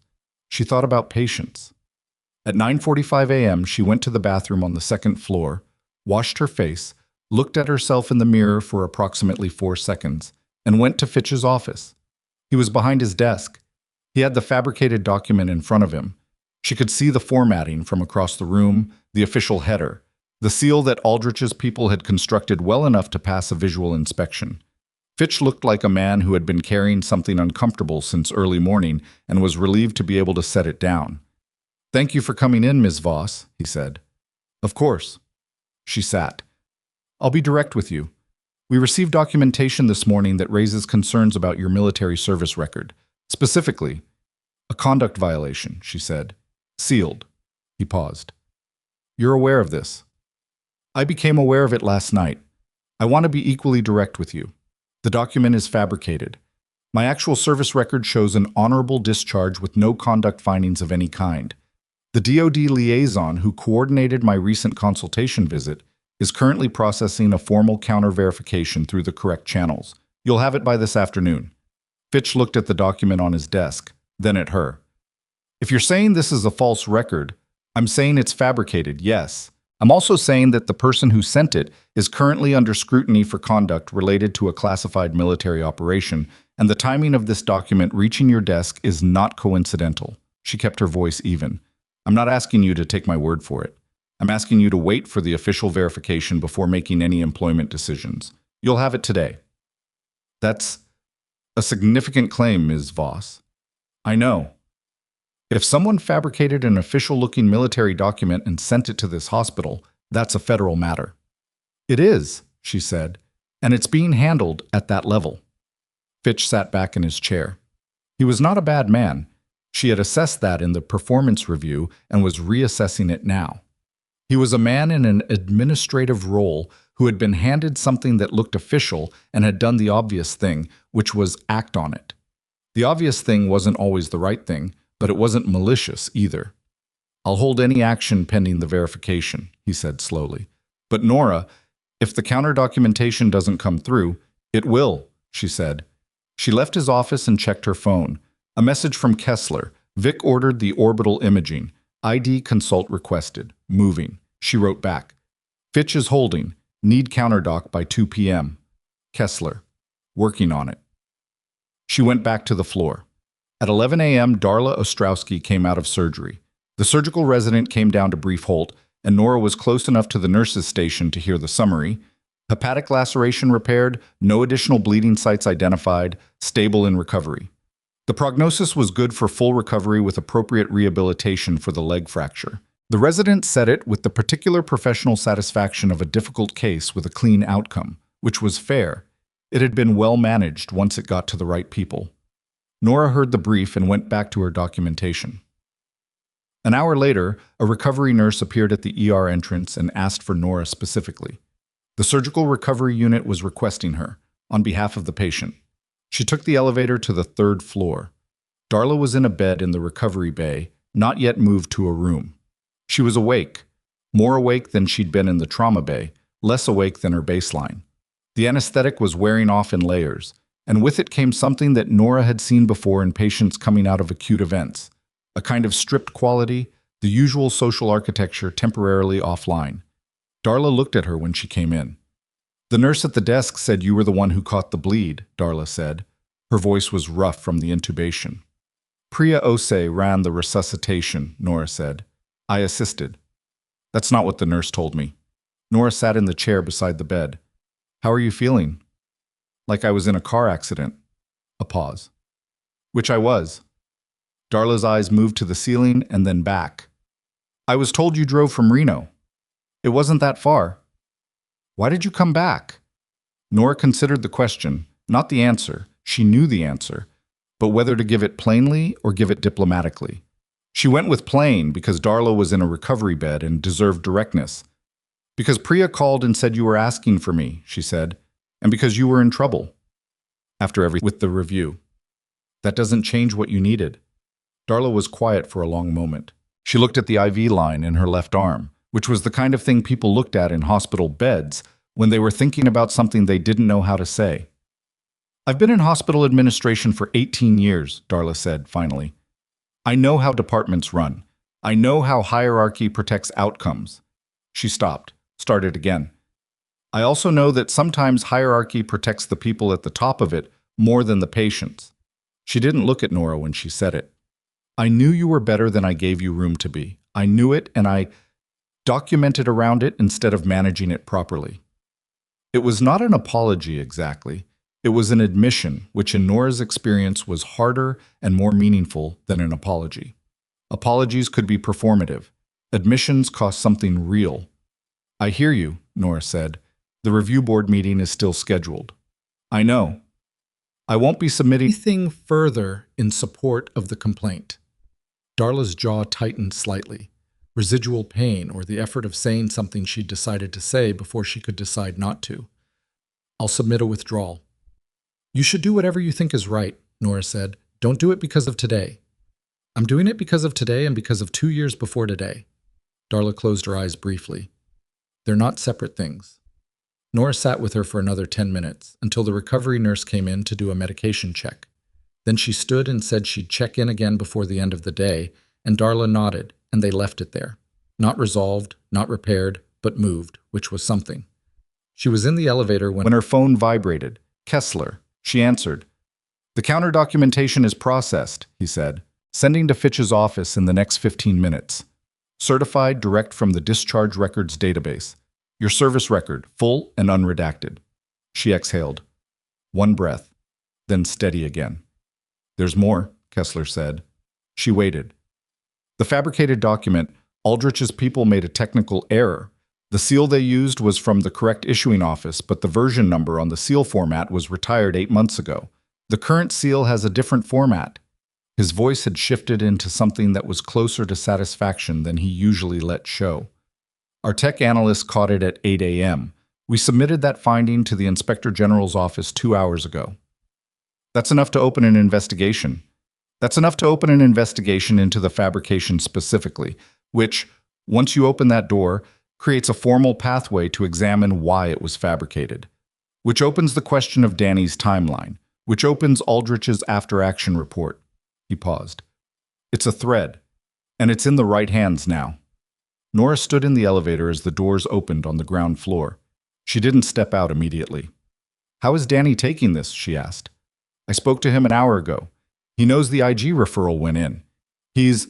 Kessler chose his words. "He's been carrying the weight of people not believing him for a long time. He's not celebrating, but he's steadier than I've seen him since he came back." "The orbital imaging," she said. "Did Vic get it ordered?" "This morning. Results should be back this afternoon. ID consult is happening at 2. She stepped out of the elevator. The counter documentation arrived at Fitch's office at 1:48 p.m. Fitch called her at 2:03 p.m. and told her, with the tone of a man relieved to close a difficult file, that no action would be taken on the original complaint, and that he was flagging the fabricated document for the hospital's legal department to review. "Ms. Voss," he said before he ended the call, "I want to say, I should have looked more carefully before calling that meeting. A document that serious, I should have verified independently before involving you." Now you know what to look for, she said. Not hostile, just true. She hung up and stood in the supply corridor where she'd taken the call and allowed herself privately 30 seconds of something that wasn't quite relief and wasn't quite victory, but was somewhere between them. The feeling of a door that had been swinging toward her finally arrested in place. Then she thought about Aldrich, and the 30 seconds ended. Because the IG referral was a thread, and threads took time, and Aldrich had rank and resources and had already demonstrated he would move fast and without hesitation when he felt his position threatened. The SEAL error had created a legal vulnerability, but legal vulnerabilities didn't close overnight, and in the gap between now and whatever formal process emerged, he was still operational, still connected, and he knew she existed now in a way he hadn't known last week. She called Kessler back. The IG referral, she said. Does Aldrich know it was submitted? He'll know within hours. These things don't stay quiet at his level. What does he do when he knows? Kessler didn't answer immediately. Kessler. He's done this before, Kessler said. Not with a fabricated document, different methods. But the pattern of preemptive discrediting, you could call it. When someone gets close to the timeline question, he moves first. Who has he done it to before? There was an investigative journalist 3 years ago who was looking at the extraction operation. Her source was discredited through a series of anonymous tips to her publication. She dropped the story. He paused. And there was a VA benefits analyst who started asking questions about Danny's disability claim 18 months ago. She was transferred to a different office before she could complete the review. How does that happen? He has contacts in the right administrative positions. Nora thought about that. Then the clinical documentation is the cleanest path. Explain. The IG referral is about the fabricated document. That's a legal track, and it can be slow, and he can potentially manage it. But Danny's medical record, the clinical evidence of the timeline, that's not in a legal process. It's in a hospital record. And if Vic documents the orbital findings and the ID consult as evidence of previously unaddressed injuries consistent with prolonged detention, that becomes part of Danny's permanent medical chart. Aldrich can't make a hospital record disappear. A silence on the line. The medical record doesn't have the same investigative authority as an IG finding, Kessler said. No, but it corroborates the timeline independently. If the IG investigation pulls Danny's clinical record as supporting documentation, the two tracks reinforce each other. She was moving while she talked, back toward the ER floor. Get Vic to document specifically, not just the findings, the estimated chronology, how long the orbital fracture was healing without treatment, the malnutrition staging and its timeline, the infection organism, if ID identifies it, and whether it's consistent with the environments described in the detention conditions. You're building an evidentiary record through medical documentation. I'm making sure Danny's body tells the story his file has been trying to suppress. Another pause. When Kessler spoke again, the measured professional evenness was back, but it was carrying something underneath it now that hadn't been there at the beginning of this conversation. Something that sounded like it might be respect. I'll call Vic, he said. The afternoon moved with a different quality than the morning, less reactive, more procedural, the feeling of multiple things advancing simultaneously on parallel tracks. Kessler coordinating with Vic, the IG referral working through its process, Fitch's legal department reviewing the fabricated document, Darla's withdrawal letter, which arrived in the HR system at 3:30 p.m., and which Nora was informed of by the HR coordinator in a brief, neutral email that said simply the complaint had been formally withdrawn and the performance review process was closed. She read the email twice, filed it in the folder on her phone where she kept things she might need later, kept moving. At 4:15 p.m., Kessler called again. The ID consult came back, he said. The infection organism is Acinetobacter baumannii, resistant strain. She stopped walking. Acinetobacter baumannii, also called Iraqibacter in the informal medical literature. An organism associated specifically with military detention and combat environments in particular geographic regions, found in soil and surfaces in those environments, resistant to most standard antibiotics, difficult to eradicate once established in damaged tissue. Its presence in Danny Ruiz's wound wasn't just a clinical finding, it was a geographic signature. Vic understands what this means, she asked. I explained it to him. He'll document the organism and the clinical context? He already did. The note is in Danny's chart. A pause. It's airtight, Nora. It puts Danny in a specific environment for a specific duration, and that duration doesn't match Aldrich's report.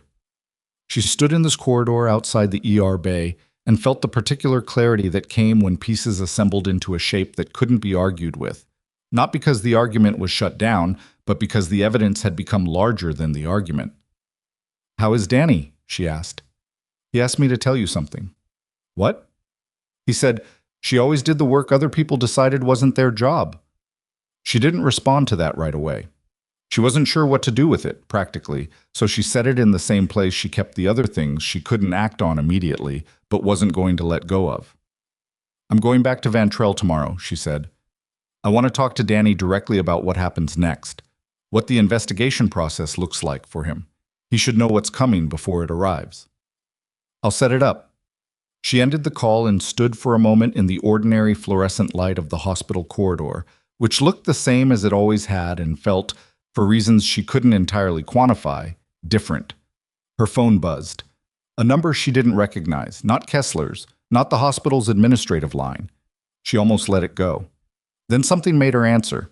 The voice on the line was male, older, with the particular flatness of someone who had spent decades giving orders and expected them to be received without question. "Ms. Voss," the voice said, "my name is Colonel Brent Aldrich." She said nothing. She waited. "I think it would be in both our interests to have a conversation before things move further than they need to." His tone was the tone of someone offering reasonableness. She recognized it as the tone of someone measuring her. "I have a significant amount of respect for your service. I don't want to see your career complicated unnecessarily." "My career has already been complicated," she said. "Unnecessarily." A short pause. "That was a miscommunication. A document went through the wrong channel. I understand it's been corrected." "Is that what it was?" "Ms. Voss, Danny Ruiz has had a difficult repatriation. His condition has been complicated, and his memory of events has been affected by the trauma of his experience. I'm concerned that well-intentioned people around him are building a framework of interpretation around incomplete information." "His Acinetobacter infection isn't a framework," she said. "It's a culture result." The silence on the other end of the line was brief. 1 second, maybe 2. When he spoke again, the reasonable tone had a different texture. "Be careful with what you think you've found," he said. "Medical findings can be interpreted in more than one direction." "They can," she agreed. "That's why documentation matters." Another pause. "The Inspector General's office receives a significant number of referrals," he said. "Most of them take years to resolve. In the meantime, the people involved go through a great deal of professional disruption." He let that land. "I'm offering you a path that doesn't include that." "And what does your path include?" "A clean separation. You go back to your hospital, to your career, and this becomes something that happened and was resolved and goes no further." His voice was perfectly even. "Danny gets his care. The clinical questions get addressed. And the rest of it, the timeline questions, the report discrepancies, those are military matters that the appropriate channels will manage in their own time." She thought about Danny Ruiz, 31 years old, with 3 healed fractures in his left hand that had set without a doctor, asking for her by name for 4 months because she was the only person from that unit he trusted. She thought about a photograph with 7 people in it and a message on the back that said, "We found you." "I'm going back to Vantrell tomorrow," she said. "I'll talk to Danny, and then whatever he decides to do with his own medical record, his own testimony, and his own experience, that's his decision, not mine, and not yours."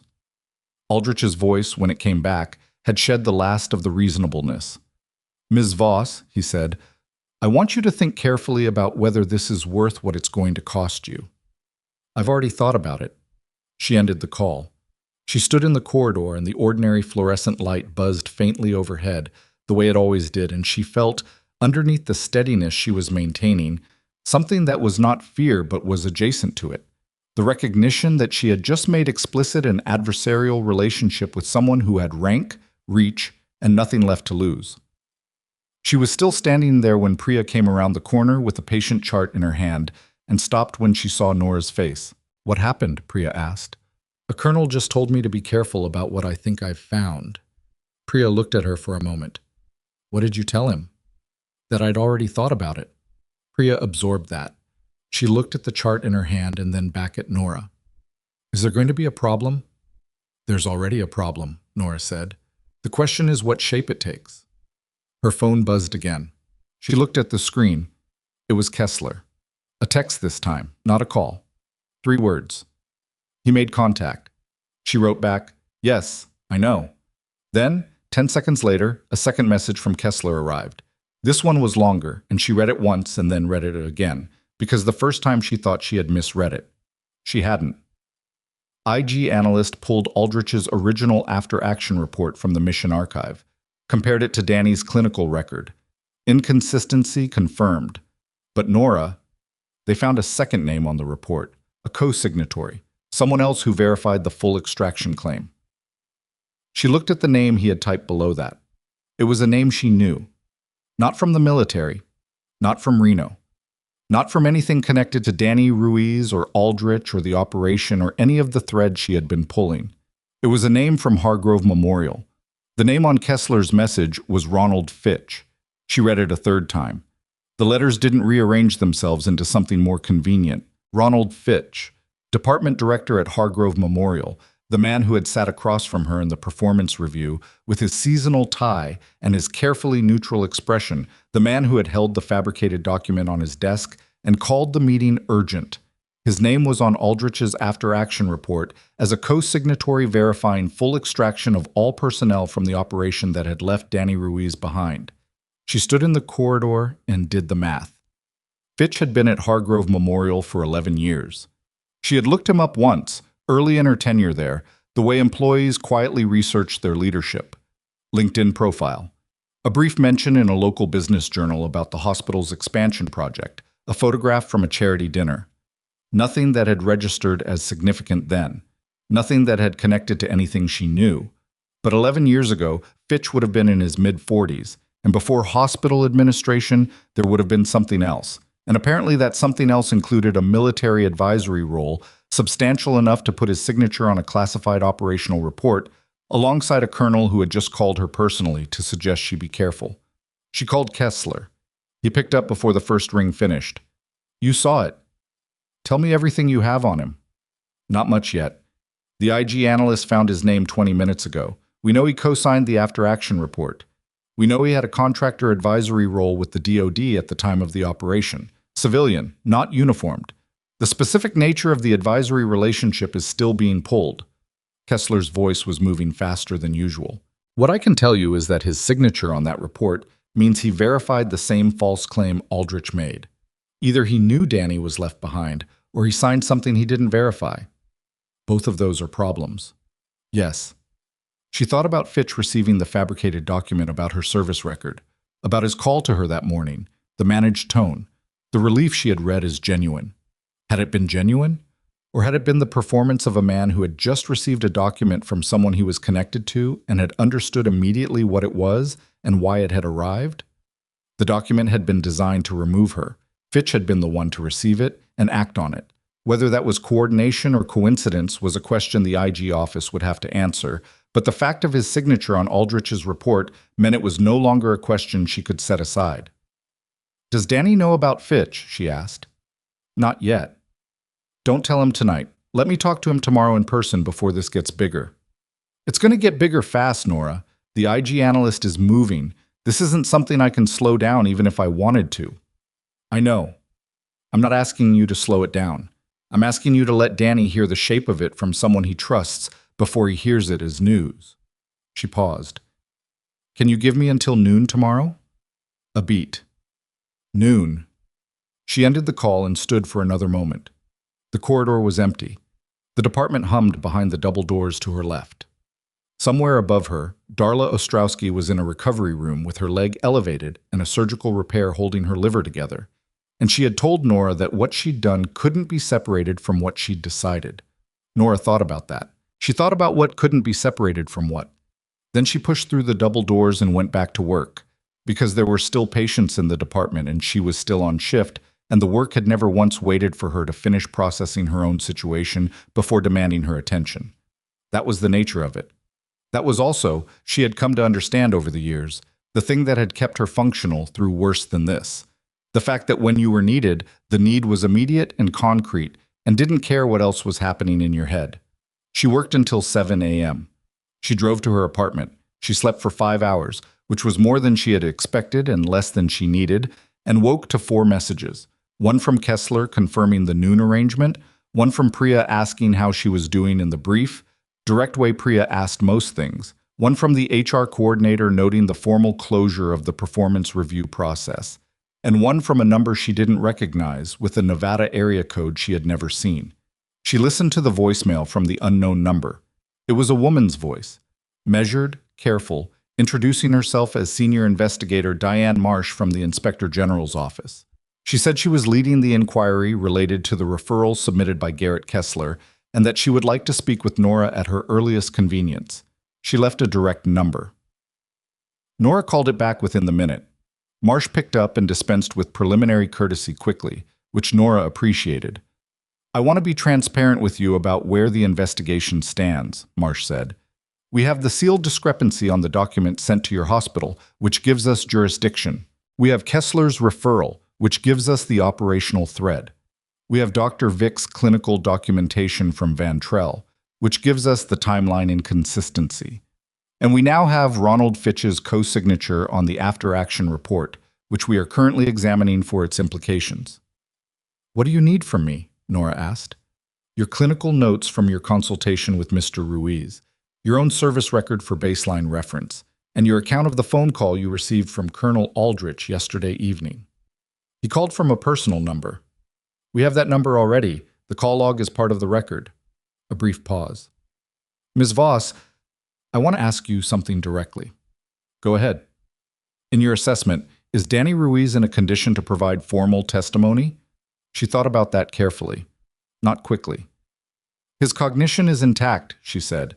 "His memory is intact, including detailed operational memory. His presentation can read as uncooperative to people who don't understand his context. To someone who approaches him correctly, who explains the process, who gives him control over the pace, he can be a very precise and reliable witness. Do you think he'll agree to testify?" "I think he's been waiting 3 years for someone to ask him in a way that wasn't designed to manage what he said." She paused. "I think if you go to him the way I went to him, without an agenda except his account, he'll tell you everything." "Thank you," Marsh said. "We'll be in touch." She drove to Reno at 10 in the morning, an hour ahead of the noon deadline, because she wanted time to sit with Danny before Kessler arrived and before the weight of the investigation's shape came into the room with them. Vic met her at the entrance, which she noted. He had the manner of someone who had spent the previous 24 hours adjusting a prior position. "The orbital imaging came back," he said. "The fracture has a 6-degree malunion of the inferior wall. We're consulting maxillofacial surgery." He said it straightforwardly, without the defensive framing she had half expected. "The headaches should be significantly reduced with the right intervention." "Good," she said.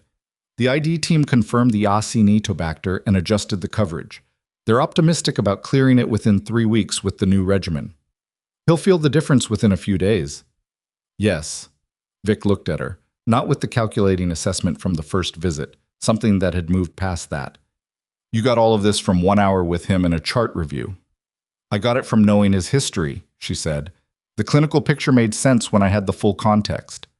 "We didn't have the full context." "No," she said. "You didn't." She left it there and went to Danny's room. He was sitting up when she came in, more upright than before, a physical change that corresponded to something internal as well. His color was marginally better, which could have been the new antibiotic coverage beginning to work, or could have been sleep, or could have been simply the knowledge that someone had confirmed what he'd been saying about his own body. "Vic told me," he said. "The orbital thing.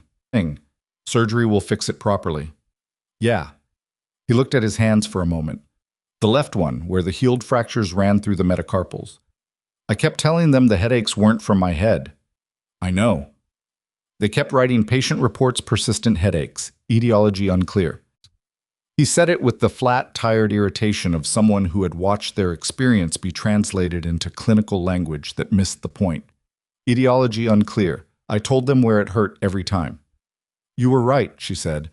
"I know I was right." He looked at her. "But it matters that you said it too." She sat in the same clinical stool she had used before. "I need to tell you something." "I figured." "The investigation is moving. The IG office is involved. The clinical record, The organism, the timeline, the fractures, it's all part of the formal inquiry now. They're going to want to talk to you, formally, testimony.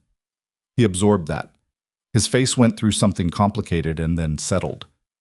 About Aldrich, about the operation, about what happened after, about the timeline, about 3 years. Yes. He was quiet for a moment. Outside the window behind him, Reno was doing what mid-morning Nevada cities did, unremarkably existing, traffic and light, and the ordinary machinery of a place that didn't know or care about any of this. When I was in the first year of it, Danny said, the thing that kept me, I don't know, oriented. The thing that kept me from losing the thread completely was running through procedures in my head. Medical stuff. The things you taught us during the rotation before the mission. He paused.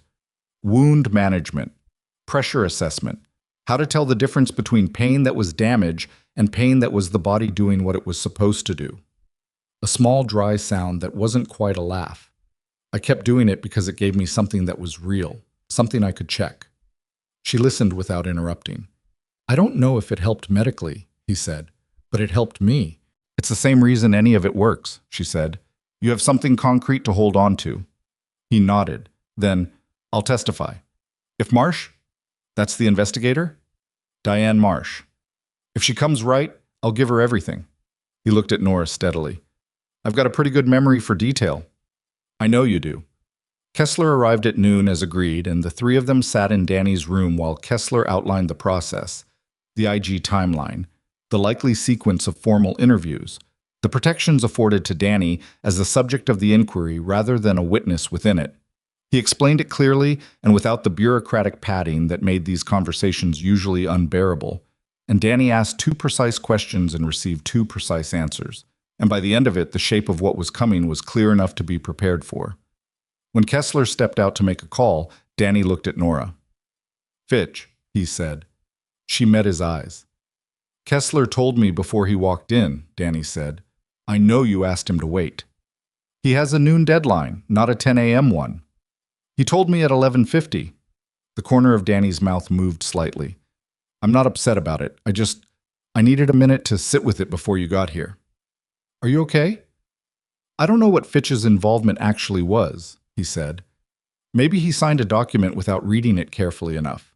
Maybe it was worse than that. He looked at the window. I'm not going to decide how I feel about it until I know what the investigation finds. That's the right call. Yeah. He was quiet again. Then, he's at your hospital. He was, she said. I don't know what happens to his position once the IG inquiry becomes public. What do you think should happen? She considered that. I think accountability should fit the action, she said. If he signed without knowing, that's one thing. If he knew, that's something else. The investigation will sort it. You believe that? That it'll sort it? I believe Diane Marsh takes her job seriously, she said. That's the version of believing the process I can sustain. He almost smiled at that. That's honest. I try to be. She drove back to Saltbrook that afternoon and arrived at her apartment as the sun was dropping behind the low hills west of the city, turning the sky the particular shade of orange that Nevada did better than most places. She sat in her car for a moment, not the paralyzed sitting of someone overwhelmed, but the deliberate sitting of someone marking a transition between one thing and the next. Then she went inside. The investigation moved in the weeks that followed with the momentum of something that had been building pressure for years before anyone found the release valve. Aldrich's fabricated document was formally examined and attributed to his office through metadata analysis of the digital file. The creation timestamp, the workstation identifier, the formatting template used. The seal error that Kessler's analyst had caught was confirmed as the version retired 8 months prior, which put the document's creation within a specific window of time and within a specific administrative environment. The IG office interviewed Aldrich for 11 hours across 2 sessions. His legal representation was present for both. He did not invoke any formal privilege protections, which his attorneys likely advised him to do, but which he apparently refused, a decision that told Nora something about the kind of man he was, the kind who believed he was better at managing a room than the room was at managing him. He was wrong about that. Danny Ruiz testified for 4 hours. Marsh ran the session herself, which Kessler told Nora had been Marsh's own decision. Danny gave his account with the precision he had promised. Dates, locations, specific conditions, the timeline of his injuries and their circumstances. The sequence of events that his body had recorded even when his hope for rescue had become, as he put it, theoretical. He was factual and undecorated, and when there were things he couldn't remember precisely, he said so, which gave his testimony credibility rather than undermining it. Nora's clinical notes and Vic's formal documentation were submitted as evidentiary support. The Acinetobacter finding, the orbital fracture healing timeline, the malnutrition staging, each one placed Danny's body in specific conditions for a specific duration that the official record claimed hadn't existed. Ronald Fitch was interviewed twice. The first interview was administrative and general. The second, after the investigators had completed additional document review, was specific and pointed and resulted in Fitch placing his attorney on the phone before the interview concluded. The hospital board of directors accepted Fitch's resignation 3 days after the second interview became part of the formal record. The language of the board's announcement was standard: mutual decision, transition period, gratitude for service. The careful phrasing of an institution managing a situation it didn't want to describe plainly. Nora read the announcement on the hospital's internal communication system and noted that it said nothing about the investigation and everything about the board's preference for distance. She was in the ER when she read it. She had 4 more hours on her shift. She put her phone back in her pocket and finished the shift. Aldrich's formal findings took 8 more weeks. The IG report, when it was released to the parties involved, documented what Kessler had described: the deliberate false reporting of full extraction when at least one personnel member was known to be unaccounted for, the subsequent failure to initiate recovery operations, and the co-signing of documentation by a civilian advisor who had been present at the operational debrief. The report recommended referral to military justice proceedings for Aldrich and a separate referral to civilian federal prosecutors for Fitch's role as a civilian contractor. Neither outcome would be quick. Nora understood that. She had known from the beginning that the investigation's completion was not the same as the legal resolution, and the legal resolution would be slow and imperfect and would not give Danny Ruiz back 3 years, or give him back the use of his left hand the way it had been before. What it gave him was the record, his name attached to the truth rather than to the version of events that had been constructed around his absence. He called her on the evening the IG findings were released. "You saw it?" he asked. "I saw it. The part about the malnutrition staging.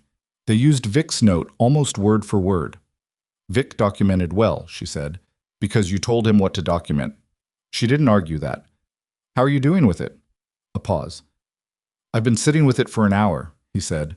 "I thought I'd feel, I don't know, more of something, vindication maybe." Another pause. "Mostly I just feel tired." "That's normal." "Is it?" "You've been fighting for this for 3 years. The fight doesn't stop feeling like effort just because it stops being necessary." He was quiet for a moment. "The orbital surgery is next week." "I know. Vic told me." "He's good," Danny said. "Once he started actually listening, he's good. Most people are when they get the right information." "You really believe that?" She thought about it honestly. "I believe most people are capable of it. Whether they do it depends on whether someone holds them to the standard." "Is that what you do?" He said it without irony. "Hold people to the standard?" "I try," she said. "I don't always manage it gracefully." "No," he agreed, "but you do it." They talked for another 20 minutes, not about the investigation, not about Aldrich or Fitch or the proceedings to come. About the specific discomfort of post-surgical recovery and the PT schedule, and a book he'd been reading that he thought was overpraised, and a diner in Reno that served genuinely bad coffee and had become his favorite place to go precisely because it required nothing of him. She listened and talked back, and it was, for the length of the call, simply 2 people who had been through something together and had both survived it and were figuring out what came after. She went back to Hargrove Memorial under interim department leadership, a director named Patricia Sorrell, who had been brought in from the Regional Health Network while the board conducted a permanent search. Sorrell was direct and uninterested in legacy arrangements, which meant she looked at the nursing floor with fresh eyes and made decisions based on what she saw rather than what she'd inherited.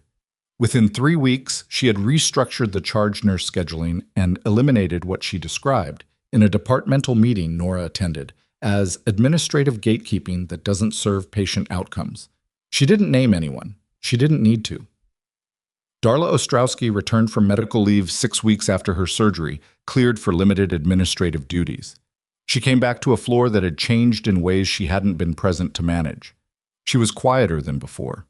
She moved through the department without the particular authority of someone who controlled the room, and it was unclear whether that was a result of the physical recovery or of something else that the emergency had shifted in her permanently. On her first week back, she passed Nora at the medication station. She stopped. "The complaint withdrawal," she said. "I want you to know. I wasn't trying to make it transactional." "I know," Nora said. "I did it because it was wrong. The original complaint." "I know that too." Darla nodded. She looked like she had more to say and had decided to leave it there, which was a different instinct than the one she'd operated on for as long as Nora had known her. She moved on down the corridor. Nora watched her go and thought, people changed. Not easily and not completely and not on anyone else's timeline, but they changed. She had learned, over years of working beside people under pressure, that the version of someone you encountered on the worst day was not always the whole version. Darla's management had been wrong in ways that had real consequences. The wrongness didn't disappear because of a surgery or an admission. But neither did the admission mean nothing. She held both things. That was the only way to hold them accurately. The formal recognition came 6 weeks after the IG report. Kessler called to tell her before the official letter arrived. A Department of Defense commendation for her role in the consultation that had contributed to the evidentiary record of the investigation. It cited her clinical work, the accuracy of her assessment, and her contribution to the formal documentation that had supported Danny Ruiz's account. She read the letter when it arrived, folded it once, put it in the same locked box in the closet where she kept the photograph. Priya Ose found out about the commendation from Kessler, who mentioned it in a conversation about the Van Trell consultation. And she told Holt, and Holt told Patricia Sorrell, and Sorrell brought it up with Nora directly. "I'd like to nominate you for the clinical leadership track," Sorrell said. They were in Sorrell's office, which still had Fitch's furniture, but none of his personal items. Not as administration, as a senior clinical educator, training and mentorship attached to the trauma unit. Nora looked at her. "You'd still work the floor," Sorrell said. "This isn't about pulling you out of patient care. It's about making sure what you know doesn't stay in your head." "I've never formally trained anyone," Nora said. "You've been informally training people for 4 years. Priya Ose credits you with 3 diagnostic approaches she uses currently. Torres has requested you by name for every complex trauma since the GSW case." Sorrell leaned back in her chair. "I'm asking you to do what you're already doing, with a title that reflects it and a structure that protects your ability to keep doing it." Nora thought about it for 3 days. Not because she was uncertain, but because she wanted to be sure the decision she made was the one she was making rather than the one someone else was making for her. That distinction mattered. She said yes. She said yes, and she went back to the floor, and she worked the overnight shift the way she always had, without requesting permission for things she already knew how to do, without waiting for the room to recognize her before she moved. She worked the way she had learned to work in terrain where hesitation had consequences, in conditions where the gap between knowing and acting had to be as small as possible. The difference was that now there was a junior nurse named Avery Marsh, no relation to Diane, who had been rotating through the trauma unit for 2 months, and who had a pattern Nora recognized because she had been that pattern, clinically sharp, observationally accurate, consistently talked over by people with more seniority and less attention. Nora had been watching Avery for 3 weeks before she said anything. The moment came during a complex triage situation, a patient whose presentation was atypical, whose chart didn't tell the whole story, and whose real problem Avery had identified before anyone else in the room but hadn't said out loud because she was waiting for the space to be given to her. The space was not being given. Nora looked at Avery from across the bed. "What are you seeing?" she asked, directly, specifically, in a tone that wasn't encouraging or performative, just the tone of one clinician asking another what they'd found. Avery said it, clearly, accurately, completely. The room listened. The assessment was right. Afterward, in the corridor, Avery stood with the particular expression of someone who had just discovered that saying the thing out loud didn't end the way they had been afraid it would. "You saw it before I asked," Nora said. "Yeah." "What were you waiting for?" Avery looked at the floor and then back up. "I wasn't sure if I was right." "You were sure," Nora said. "You were waiting for permission." She paused. "Those are different things. One of them you can do something about." Avery absorbed that.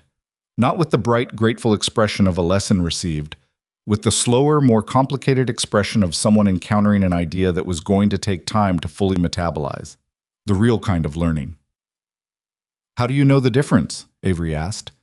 "Between being sure and just being confident." "Practice," Nora said, "and being willing to be wrong, and learning what wrong feels like, so you can distinguish it from right." She paused. "And working with people who tell you when you've got it and when you don't, instead of just telling you to wait your turn." She walked back into the department. The south parking lot lights had been fixed the previous month. New fixtures, properly wired, illuminating the lot in steady, even light that didn't flicker. Someone had finally put in the maintenance request, and someone had finally processed it, and the lights that had been broken for over a year now worked, which was such a small thing that nobody marked it or mentioned it or gave it any significance at all. Nora noticed it the first night it was fixed. She had been parking in that lot for 4 years. She knew what it had looked like before. She noticed it and kept walking, and the automatic doors opened for her, and the department inside was lit and busy, and full of people who needed something she knew how to give, and she went in. She didn't think about whether she deserved to be there. She had stopped asking that question a long time ago. It was the wrong question. The right question was simpler and harder, and the only one worth spending energy on. What does this person need, and do I know how to help? She almost always knew. She went to work. That was enough. It had always been enough. The problem had never been what she carried. It had been that the people around her had spent years trying to convince her it wasn't worth carrying. She had been dismissed, documented, warned, investigated, and targeted by people who confused loudness with authority and paperwork with truth. She had stayed anyway. Not because she was exceptional, not because she had a record or a commendation or a history that proved something. She had stayed because the work was real, and the patients were real, and the gap between what she could do and what was happening in front of her was a gap she couldn't look at and walk away from. That was the whole of it. The rest, the recognition, the record corrected, the people who had underestimated her now reckoning with what that had cost them. The rest was consequence. Deserved consequence. But consequence was downstream of the decision, and the decision had always been the same. Show up. Do the work. Don't wait for permission. Everything else follows from that. Or it doesn't, and either way, you showed up.